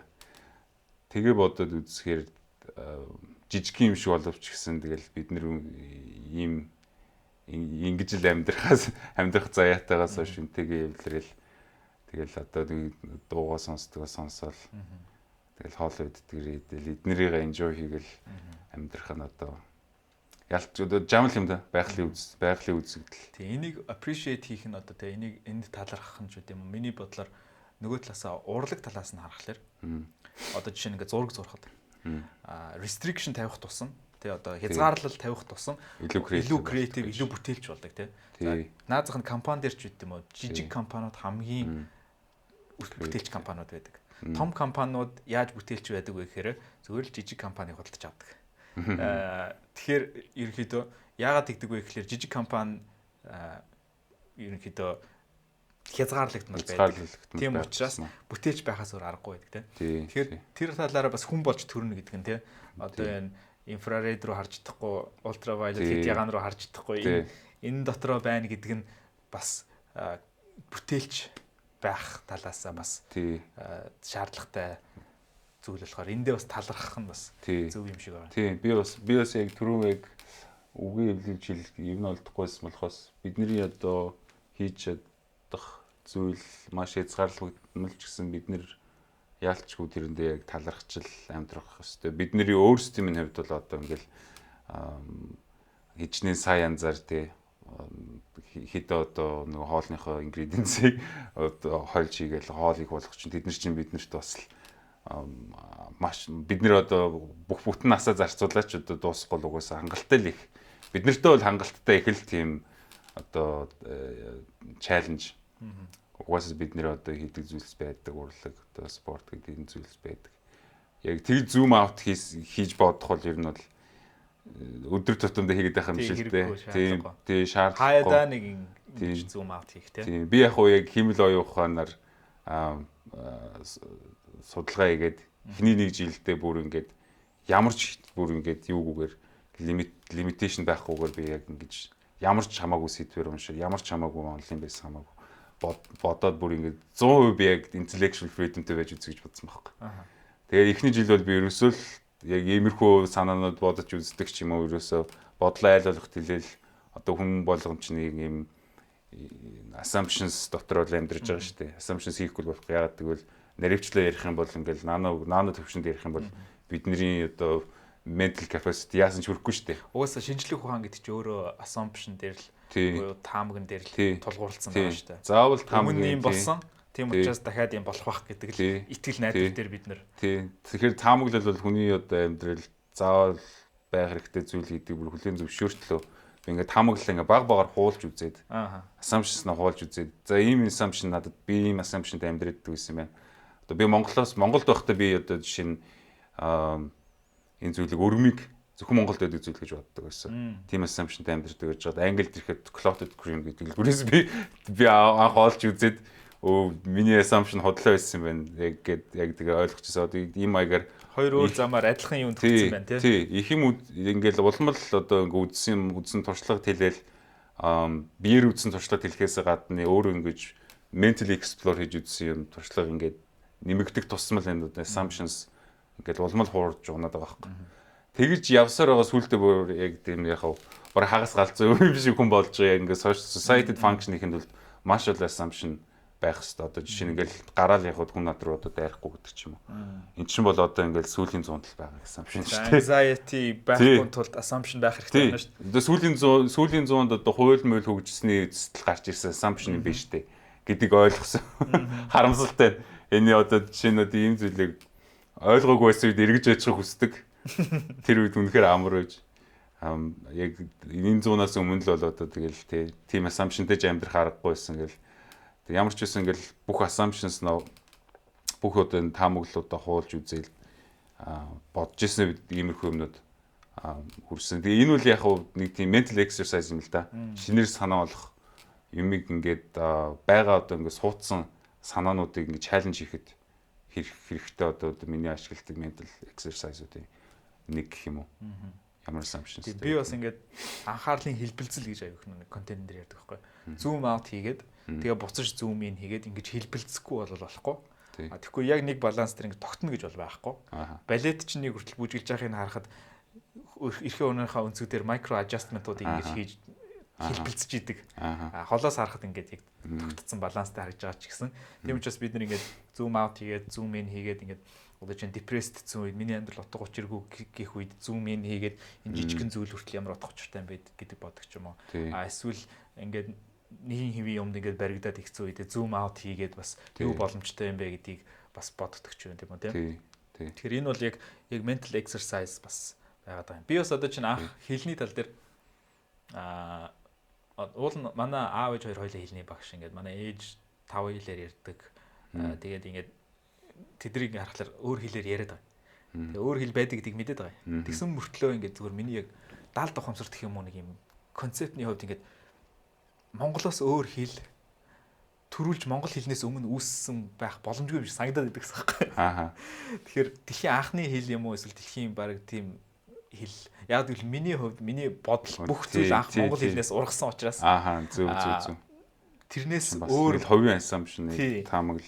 Тэгэхээр зүгээр нэг өөрийнхөө хязгаарлагдсан бол зүйл дотор ингээд ертөнцийг assumption үүсгэж байгаа байхгүй нэгсэн дээ. Тэрэн дараа нь ингээд эвдрээ те монгол хэл чинь ингээд турки хэлтэй холбоотой юм байна. Ингээд бүр ингээд өмнө прото монгол хэл гэж байсан те. Чингис хаантай очиод ярилцвал би өөр хэл ойлголцохгүй бах гэдэг ч юм уу. Тиймэрхүү юмгэл юмнууд ингээд тэлж байгаа юм л да те. Тэгэхээр яг иймэрхүү бас философийн хувьд бас юм тэлэх оюуныг ингээд тэлэх шаардлагатай зүйлс бас тэрийг туулах ёстой зүйлс бас айгүйх байдаг юм шиг байна. Тэгээ миний анзаарснаар математик гэдэг зүйлийг одоо ямар нэгэн байдлаар математикт зөв хэмжээнд суралцчих юм бол заавал философи дефолтоор болчихдог. Тэгээ одоо энийг assumptions гэж яриад байгаа зүйл ч юм уу яг энэ mental exercise-ыг хийж сурсан чи хаанаас үүсэлтэй вэ гэхээр математикаас л үүсэлтэй. Математикч одоо санааг одоо extend хийнэ гэж сунгаж бодож үздэг. Одоо жишээ нь ингээд 2D 3D бид нэр ингээд юм ингээд модельийн байршлуудаар хийж ингээд харж байгаа. Тэрэн дээр ингээд одоо Euclidean geometry юм уу гэл одоо математикийн функцүүд ашиглаж байгаа. Бид нэр за 3D гэж одоо юмнуудыг бид 3D ертөнцид байгаа юм бид нэг 3 тоогоор илэрхийлж болох юм байна. Хэрвээ бид нэр 4 тоогоор биччих юм бол тэгэхээр чинь 4D болно гэсэн үг юм биш үү? 4D ертөнцид ямар ах вэ? Тий. Одоо энэ large language model чинь large language model гэдэг байгаа чинь жишээ нь одоо matrix-ууд текстийг одоо жишээ нь 768 ч мянган ч юм уу юм хэмжээсээр илэрхийлдэг.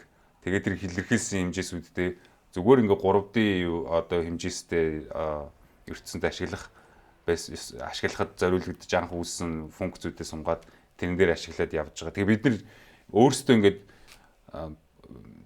төсөөлж чадахгүй юм аа. Ингээд ашиглаад шүү дээ. Төсөөлөд ингээд visualize хийж чадахгүй юм аа ингээд conceive хийгээд байгаа. Тэгээ математик бол бүр үнэхэр гайхалтай л та. Яалтчгүй одоо хүн харж чадахгүй юм аа visualize хийж төсөөлж болно. Төсөөлж чадахгүй юм аа conceive хийж одоо зүгээр ургуулan бодож тий. Төсөөлөх гэдгээс арай өөр юм. Яг гэвэл нэг visualize хийхгүйгээр зөв өөр нэг тийм өөр маягаар оюуны гимнастикаар тэр чинь яагаад байгаа штэ. Тийм математикч нь угаасаа assumption axiom гэдэг юм дээр тулгуурласан байдаг. Тэгээд яг ингээ найдвартай юмыг ойлгох маш олон өөр одоо mental exercise зааж өгсөн гол зүйл чинь л математик болохоор математик. Тэгэхээр одоо миний хувьд математик тэгээд юу хоёрыг тулааны урлаг хоёрыг одоо өөрийнхөө хүүхдүүдтэй бол би заавал сурах ёстой зүйлс. Тэгээд мэрэгжлээ цаашаага чи юу сонгоно уу? Өөрөө мэд суур им математик дээр чи мундаг байх ёстой. Тулааны урлагийг зөх хэмжээнд мундаг хийж өөрийгөө хамгаалж чаддаг байх ёстой. Тэрнээсээ үүдээд одоо өөрийн тэр дотоод төлөвшил өөртөө ихтэй байдал тэр бүх юм суур тавигдана л гэж бодож байгаа болохоор одоо чинь хүүхдүүдтэй бол тийм зарчимтай байдаг.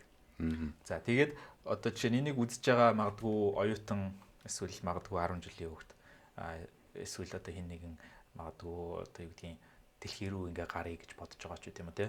Тиймэрхүү бодолтой хүмүүст юу зөвлөх вэ? За оюутан хүүхдэд. Дэлхийн хүн болмоор байгаа оюутан хүүхдэд. Яа гэж хэлэх вэ? Би одоо өөрөө одоо дэлхийн хичээлдэг сургуулиудад тэнцэж орж суралцсан PhD хийсэн. Тэр түүхээсээ л бодож надад хариулах одоо юу байна л та. Зүгээр л та. Хамгийн гол нь одоо би яг өөртөө л баримталжсан зарчим. Хүн хүнийх л өөр яг өөртөө ер нь хүн юу болж нэг тэрийг л хийгээд явах юм бол зарим хүмүүс надаас илүү сахилга баттай бол дан сахилга батаар явж болно. Надаас илүү passionтай бол passionтай одоо тулгуурлаад явж болно. Гэхдээ яг PhD ч юм уу team төвшөнд ирэх юм бол хүн нэрээ байгаа бүх юмал зарцуулт юм байл. Хэрвээ passion байгаа бол тий passion өнөөдөр намайг сэрээгээд би одоо нэг өдөр ажиллаж чадчих бол өнөөдөр би passion ашиглана. Өнөөдөр нөр сэрхэд миний passion бүр одоо барагдсан байх юм бол би discipline ашиглана. Тэгэл нэг ээлжлэх маягаар passion ашиглана, discipline ашиглана. Тэгээд өөртөө ямар нэгэн байдлаар өөртөө сонирхолтой болох гэж хамгийн хичээдэг ус би ер нь юу ч хийжсэн.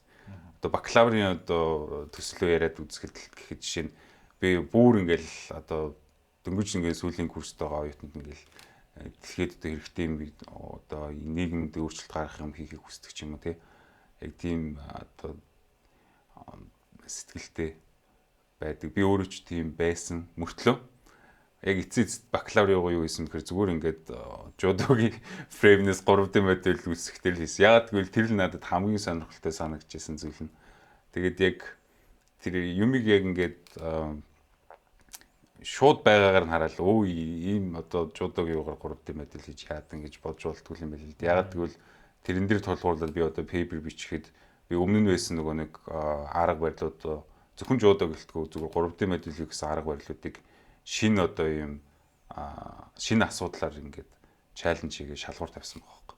Тэгээ шалгуур тавьснаар тэр өмнө нь байсан арга барилуудын сул талыг нэгдүгürt олоход нь тусалж өгөөд хоёрдугаарт тэгээд тэрэнд нь хариулт хийгээд ерөнхийдөө ингээд бус хүмүүс жудогийн одоо 3D модель хийгч биш өөр одоо зүйлд ашиглахад хэрэгтэй санаанууд үүсгээд ирээ одоо пейпер болгож болж байгаа байхгүй. Тэгэхээр яг одоо түрүүний нөгөө ментал гимнастик гэж ярьсан шиг яг ингээд ер нь нэгдүгürt яг нөгөө ментал гимнастик сайн хийж чаддаг байх юм л дээ.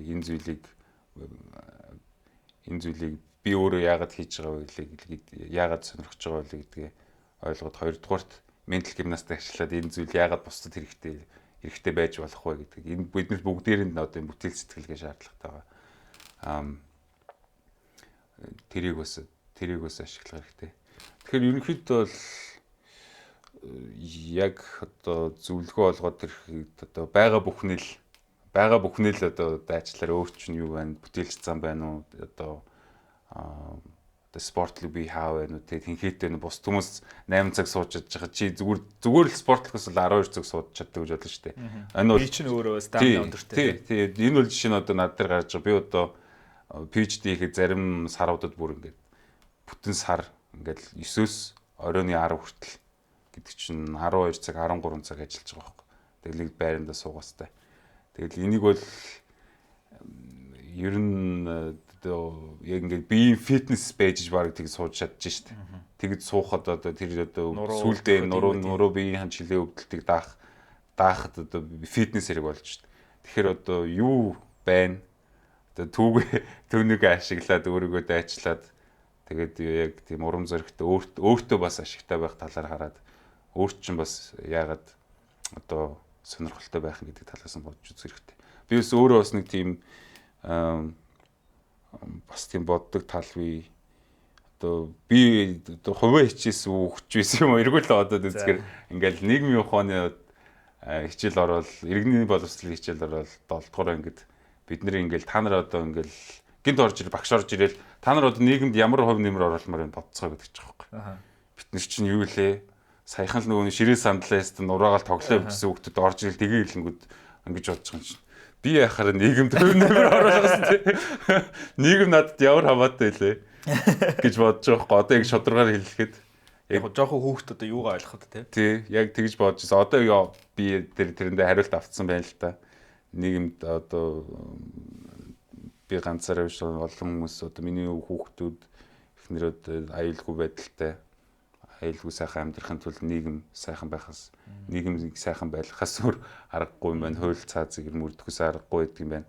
Би гэрээс гараал явлаа надад энэ одоо би юу одоо суух юм бэ те юунд найдаж итгэж суух юм бэ гэхээр хууль цааз одоо тэгэл нийгмийн сайн сайхан байдал байдаг юм байна. Тийм болохоор нийгэмд хувь нэмэр оруулах хэрэгтэй байдаг юм байна гэдэг одоо л ухаарсан ба.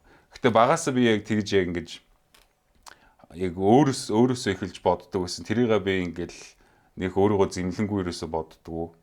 Яг ингээд 50 асуултанд заавал ер нь ингээд хариулт тавьдаг гэсэн. Одоо жишээ нь ингээл заримдаа хүмүүс ингээл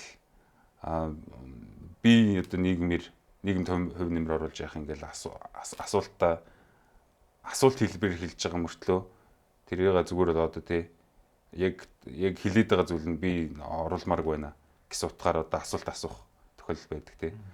Одоо жишээ нь би энийг хийж яах юм гэж асууж байгаа мөртлөө би энийг сурж яах юм гэж асууж байгаа мөртлөө яг хэлээд байгаа зүйл нь би сурмааргүй байна. Би хиймээргүй байна гэж яг сэтгэлээсээ асуугаагүй шүү дээ. Тий, сэтгэлээсээ энийг яг яагаад сурах хэрэгтэй гэж. Тий. Би яг асуултанд дандаа л хариулна гэдэг байсан. Тий, би яагаад нийгэмд хөв нэмэр оруулах хэрэгтэй гэдгийг тухайн үед ойлгохгүйсэн ч гэсэн асуултыг нь байлгасаар байгаа. Үлдсэн байна шүү дээ. Тий, асуулт нь үлдсэн. Тэгэл би одоо багш нараас хүүхдүүд айгүйх асуудаг шүү дээ. Их гомдолдог одоо жишээ нь high school тохт хүүхдүүд би энийг яагаад сурах хэрэгтэй. Математик миний амжилт ямар хэрэгтэй. Тэр үл багш нарыг хариулж чадах хэрэгтэй. Хариулт ерөөс биш байхгүй. Яг л багш өөрийн чинь амьдралыг өдөртөхгүй шүү дээ. Эцэцэдхэн өөрийнхөө амьдралээр юунд одоо зориулмаар байна те. Тэрийг өөрөө шийдэх юм чинь тэр одоо энэ зүйлийг би сурснаар энэ зүйлийг юунд ашиглах вэ гэдэг хариултыг өөрөө л бодж болох хэрэгтэй байхгүй. Тийм болохоор яг ингээд өөрөө ингээд асуусан асуултандаа бас асуултыг ер нь жинхнээсээ асуугаарай. Хариултыг нь хэрвээ хүсэхгүй бол асуулт асуугаач хэрэггүй. Зүгээр одоо асуулт асууж байгаа бол заавал одоо хариултыг нь хөөдөг байгаарай. Маш олон асуулт нь мэдээж хариулт нь олдохгүй л дээ. Гэхдээ зүгээр ингээл нөгөө асуултанд тодорхой асуултууд эргэж ирээл гэдэг юм л. Одоо жишээ нь миний Science Gallery Londонд үзэсгэлэн гаргасан. Би одоо тэр урлагтай холбоотой, хэмэл оюунтай холбоотой. Тэрнийг одоо урлагтай холбоотой орж ирж байсан асуулт нь надад анх бүр одоо Монголд байхад одоо 5 дугаар анги гэсэн юм уу 7 дугаар анги гэсэн юм уу зурагтаар нэг 3 минутын баримтат кино үзэл орж ирж байсан асуулт. Тэгэл тэр асуултаа би бүр санаал явуулсан. Ямар асуулт, ямар баримтат кино? Зүгээр одоо барууны урлагийн одоо юунууд хөдөлгөөнүүд өрөнд орны урлагийн одоо хөдөлгөөнүүдийн ялгаа гэдэг тийм баримтат кино. 5 минутын баримтат кино. Одоо өрний урлаг болохоор барууны урлаг болохоор одоо юмыг айлуулах тийм бодиттой байгаар реалистик маягаар дүрслэхийг хичээдэг байхад одоо дорны урлаг болохоор ингэж одоо ганцхан ширхэг стайлайз ганцхан ширхэг одоо биерний юугаар ч юм уу татлагаар ч юм уу тий ингээд загасыг ч юм уу шуух ч юм уу дүрслэх маягаар ингээд юмныг одоо эссенс буюу одоо мөн чанар амин чанар тэрийг ингэж одоо тунгааж capture хийх маягаар одоо зурганд харуулах маягаар тэгж дүрсэлдэг гэл. Тэрийг би анх үзчихэл яг тэр үедээ ингээл mind blown болчихвол ингээл яг ингээл хүн харахад бол юу болсон гэдэг ойлгомжгүй нэг хэсэг суулсан л ах. Тэр асуулт надад бүр тэр багаас хойш ингээл байж байгаа л хэрэгж ирээл. Тэгсэр байгаа л сая ингээл PhD-гээ эхлэхэд яг ингээд тэр essence-ийг нь яаж capture хийгээд байгаа юм бэ гэдэг. Би өөрөө нөгөө зураг зурдаг болохоор тэр үед бас ойлгож ирсэн л да. Энэ ямар мундаг одоо ямар мундаг зурагчд болохоор яаж одоо ийм инженеэр яагаад байгаа юм бэ? Би бүр ингээл үсийн ширхэгчлэн зураад байхад бүр ийм реалистик болохгүй юм те. Одоо жишээ нь ингээл загас зурлаа гэхэд би ингээл хайрсын ширхэгчлэн ингээд зурж яхад тэр хүн ганц одоо биерний татлагаар тэр загасыг бүр ингээд бүр яг бодит юм шиг. Мөн чанарын тий. Загас жилтгүү усан ч байгаа юм шиг бүр сонсогдохоор ч юм шиг бүр тиймэр дүрсэлцсэн байна. Яагаад би ингээд байдгаар реалистик хамаг деталь зураад байгаад адилхан болохгүй байгаа юм бэ гэдэг ч юм уу те. Тэгээ тийм тэгж яг анх нөгөө бодож байжсэн. Сая ингээд химэл оюухан ингээд судлаад эхлэнгүүдийг адилхан асуулт ирж байгаа юм. Химэл оюуны модулүүд одоо аливаа зургийг хараад ийм тийм алдаа гаргалаа. Одоо жишээ нь ингээд хүн ингээ харахад би одоо нөгөө нэг Монгол Орны хөгжил чуулган дээр хийсэн илтгэл дээр ярьж ирсэн нэг жишээ байгаа штэ. Ингээ пандагийн зурган дээр хүний нүдэнд ингээд одоо харагдахгүй хэмжээний багахан хэмжээний noise оруулаад тэр зургийг одоо хүнд ялгагдахаагаар өөрчлөхөд химэл оюуны модель өөрийнхөө одоо тэр шийдвэрийг огцом өөрчлөөд панда гэж байсныгаа огцом өөрчлөөд given болгоод тэгээ confidence нь бүр 99%. 99% би өөртөө итгэлтэйгээр panda given гэх маягаар яаж байгаа. Тэрийг болохоор хүмүүс нөгөө paper-т яаж тайлбарлаж ирсэн бэ гэхээр модуль нь энэ essential буюу одоо энэ гол мөн чанарыг нь ойлгож чадаагүй улмаас ийм алдаа гаргаж байна гэж тайлбарлагдсан байсан байхгүй. Тэр үл яг хүний зүгээр нэг төрлийн одоо тайлбарлах хүн хүнийхээ хэлээр нэг тайлбарлаж байгаа нэг хувилбар байж болох ч гэсэн яг энэ хоёр зүйлийг шууд ингээл падгал холбогдсон. Нэрээ одоо зургийн чи essence гэх панда гэдэг юм чи одоо essence нь юу нь байх юм? Чихэн байх юм, нүд нь байх юм, юу нь орж иж одоо энэ зургийг би панда гэж хэлж болох юм бэ? Тэ. Одоо яг тийм асуулт орж ирээд тэгээд одоо жишээ нэг бор панда энэ төр байдаг штэ тий. Нүднийх нь патч нь өөр мөрчд юм. Тэгэхээр тэр панда хിവэрэ. Тий. Тэгээд панда нь одоо ингээл ийм нүднийх нь ингээл патч нь панданы одоо эссенс гэж хэлэхэд араас нь харсан зураг байвал яг хүн хараад панда гэж таньдаг л үст. Нүднийх нь юу байхгүй ч гэсэн. Энд нөгөө нэг философийн тэр нөгөө нэг хамгийн ихний семестрийн лекцийн баг нэг юу штэ тий. Тэр хөлгөө онгоцыг нэгээр нь зөөсөөр байгаа дахиж нэг хөлгөө онгоц бүтээгээд нөгөө хөлгөө онгоцыг дахиад бүтээгээд аль нь оригинал нэг эссенс нэг гэдэг тий. Тэгээ ер нь бол яг тийм essence identity гэдэг энэ олон одоо сэдвүүдийг хэмэл оюун ухаан дээр ингэж асуухаас өөр аргагүй болдго юм байлиг. Хүнийг ингээ өөр дотор яваад ингээ assumptions дээр мөргөлдүүлдэг байхгүй юу? Хэмэл явах нь надад хамгийн таалагддаг зүйлсийн нэг нь. Ягаад гэвэл бид нэр ингээд хүний common sense байхгүй, хүний бие мэдрэмж байхгүй. Тийм хар ухаан гэж юмыг одоо өөрсдөөсөө аваад машинд суулгах гэдэг шүү дээ. Тий, одоо иймэрхүү зүйлс биднээс ингээ шал өөр байдлаар ингээ байгалаас үүссэн тий. Бид нар чинь болохоор одоо байгалийн биологийн замаар үүссэн биетүүд байхад компьютер яаж үүссэн бэлээ. Одоо энэ тэндээс материалын цуглуулж ирээд эвлүүлээд хийсэн тийм юмнаас бид нар өөрсдийнхөө одоо ингээ гаргах гэдэг шүү дээ. Ингээ яг ингээ бодоод үзэхээр одоо яаж угаасаа тийм юм байж болох юм бэ гэмээр байгаа. Тэгээд бас ингээ бодоод үзэхээр яг ингээд аргагүй шүү дээ. Одоо угаасаа л биднээс өөрөөх нь аргагүй шүү дээ. Угаасаа л ингэж алдах нь аргагүй шүү дээ гэж яг бодогдох өнцгөөс нь бас боддог. Яг хэмэл оюун ухааны талаас нь бодоод үзэхээр. Тэгэхээр яг нөгөө түрүүний яг нөгөө ярьжсэн assumptions гэдэг юмтай ялтчихгүй тийм мөргөлдүүлдэг тэр юм. Тэгэхээр бас ингээд одоо энэ yin yang гэдэг систем шүү дээ ерөнхийдөө. Тэгээ хар цагаан dual систем. Тэгэхээр тэр системийг inspiration тэндээс урам аваад тэгээ хамгийн анх компьютерийн binary одоо нэг тиг гэдэг системийг зохиож исэн гэж байна.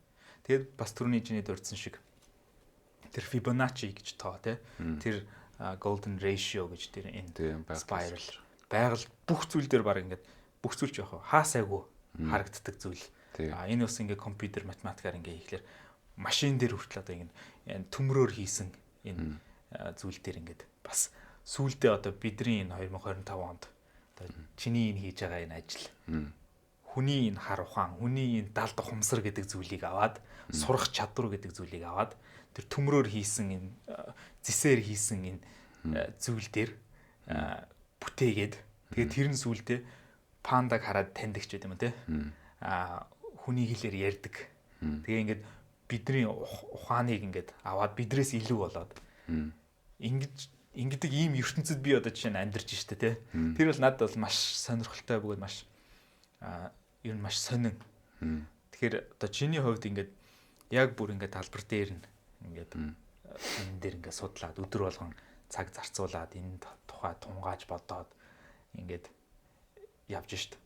Тэгэхээр энэ эргээд ингээд философи юмнууд болоод байна тий.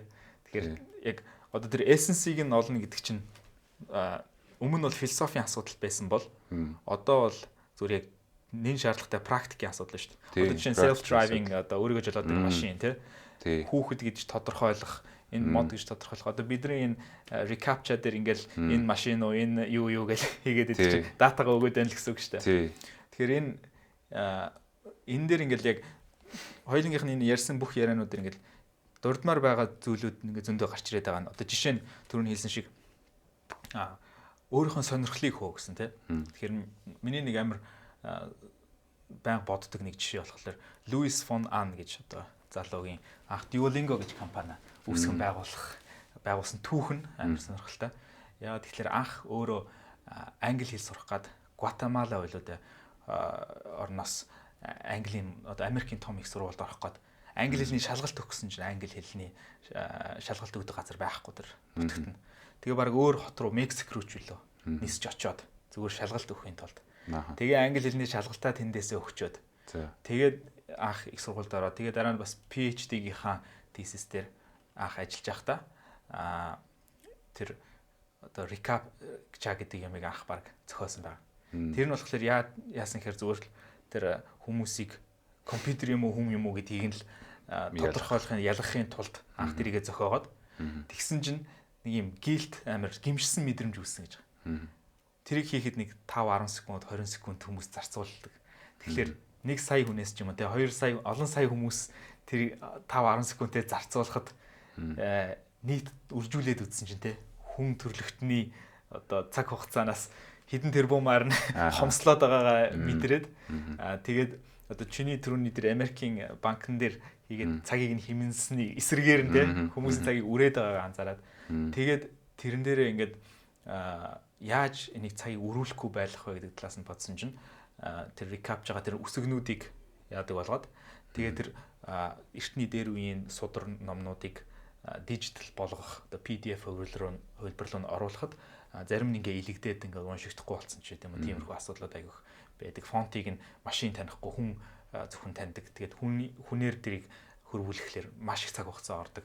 Тэрийг нь тэр дистрибьют хийгээд дэлхийн олон сая хүмүүс тэр скандсан тэр сударны текстүүдийг уншиж өгөөд тэр датануудыг нь цуглуулад тэгээд хэдэн мянган номыг тэгж дижитал хөвөр рүү оруулж одоо шатдаг аюулаас ч байт юм уу те хүн төрөлхтний оюуныг хамгаалж үлдсэн. Тэндээсээ дараа нь үүдээд ингээд Duolingo-г анх зохиохдоо тэр англи хэлний тэр тест өгөхгүй чадаагүй тэр тестийг анх тэгж сертификат өгдөг болох тийм систем бас үүсгээд тэгээд тэрийг ингээд яах явцдаа интернетийг нэг хэлээс нөгөө хэл рүү хөрвүүлэх тэр процессыг үүсгэхийн тулд Duolingo дээр хүмүүст хэл заах аргаар хүмүүсээр юм орчуулуулад тэгээд тэр датагаар нь интернетний маш олон одоо датаг нэг хэлээс нөгөө хэл рүү хөрвүүлсэн байгаа. Тэгэхээр нэг сумаар дандаа ингээ хоёр туулаа буудаад яваад байдаг. Гэхдээ гол зүйл нь яг тэр хүн өөрийнхөө сонирхлыг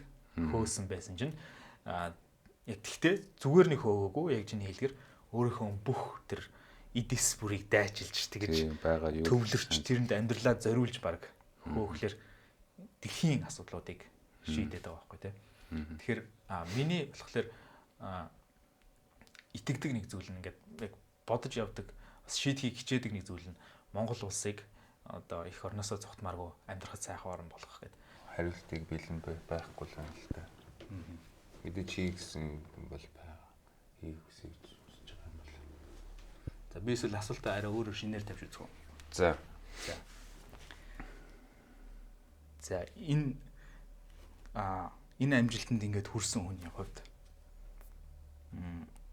Монгол улсын одоо ирээдүйд ямар боломж байгаа гэж харж байгаа. Тэгээд энэ боломжинд одоо мөнгө тулга яаж ямар хөв нэмэр оруулах вэ?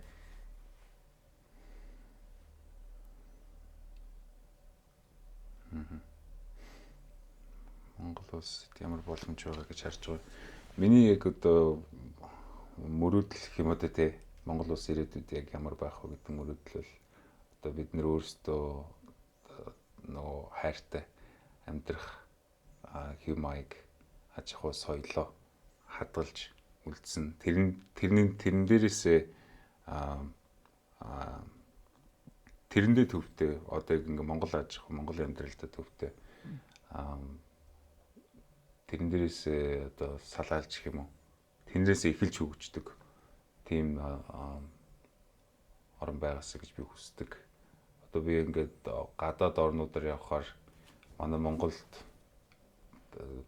зөвхөн Монголд байдаг юмнууд бас байна л да. Эсвэл зүгээр Монголд хамгийн их төвшөнд байдаг зүйл ч юм. Монголчин жишээ нь одоо хамгийн одоо сэрэг хүн амтай орн гэж ярьдаг те. Нөгөө талаас бодоод үзэхэд эн чинь Монгол бол хамгийн нэг хүнд ноогдох газар нутгийн хэмжээгээр хамгийн их гэдэг арай илүү эргээр бас хэлж болох зүйл. Одоо тийм утгаараач юм уу одоо Монголд эрхчлөө яг хүн өөрөөгөө нээх боломж зөвхөн өөртөө цаг өнгөрөх боломж гэдэг юм уу. Тийм юмараа одоо хорвоо хосгүй жэм гэж би бодож явдаг. Монголд одоо зарим зүйлс нь тиймэрхүү зүйлс нь одоо гол онцлогуд нь соёлууд нь битгий өөрчлөгдөөсэй гэж үздэг. Тэгээд монголчууд бид нэр одоо ирээдүйд яаж хөгжицгөөх вэ? Тэрэнд нь би яаж хувь нэмрээ оруулах вэ?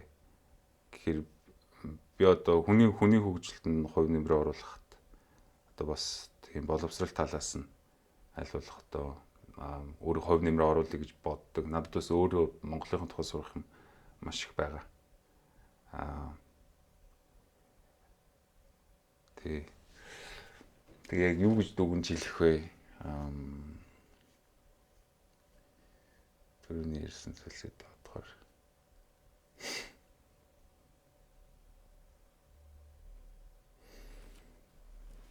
магадгүй би энэ хүнд асуултыг тавьснараа түрүүний тэр 5 дугаар ангид байхдаа ингээд нэг асуулт нийгэмд дэж ямар хүн байх вэ гэдэг асуулт ч юм.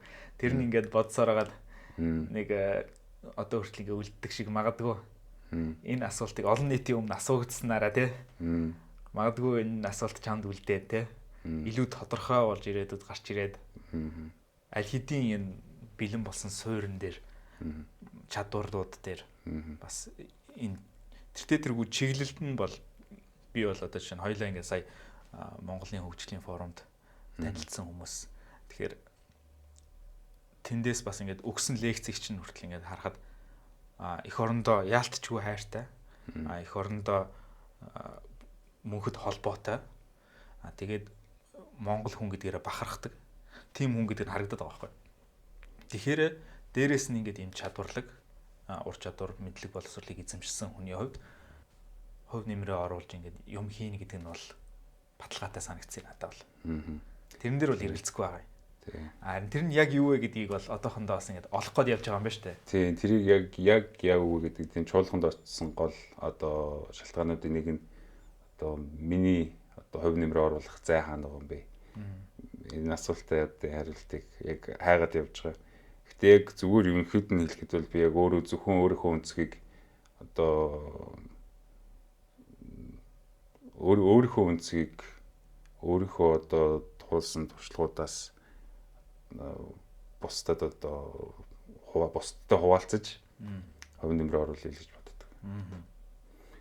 Яг гэвэл би одоо зөвхөн өөрийнхөө туулснаар би одоо ийм амжилтанд хүрсэн юм чинь хүмүүсийг одоо ингэж амьдрах гэж хэлж болно гэж би боддог өөрийгөө. Хүмүүс өөрөөсөө амьдралын маягтай тий. Тэгээд тэрэнд нь одоо яаж би эвлэрч орох вэ? Тэрэнд нь одоо би яаж хувь нэмрээ оруулах вэ гэдэг асуулт надад том асуулт байгаа. Тэгээд тэр асуултанд хариулт таах. Тэгээд аль чадхаараа л одоо юу чадах вэ? Чадах юм юу вэ те? Тэр болгоныг бол чадах хэмжээгээр хийх гэж бодож байгаа. Тэгэхээр энэ одоо яг тэр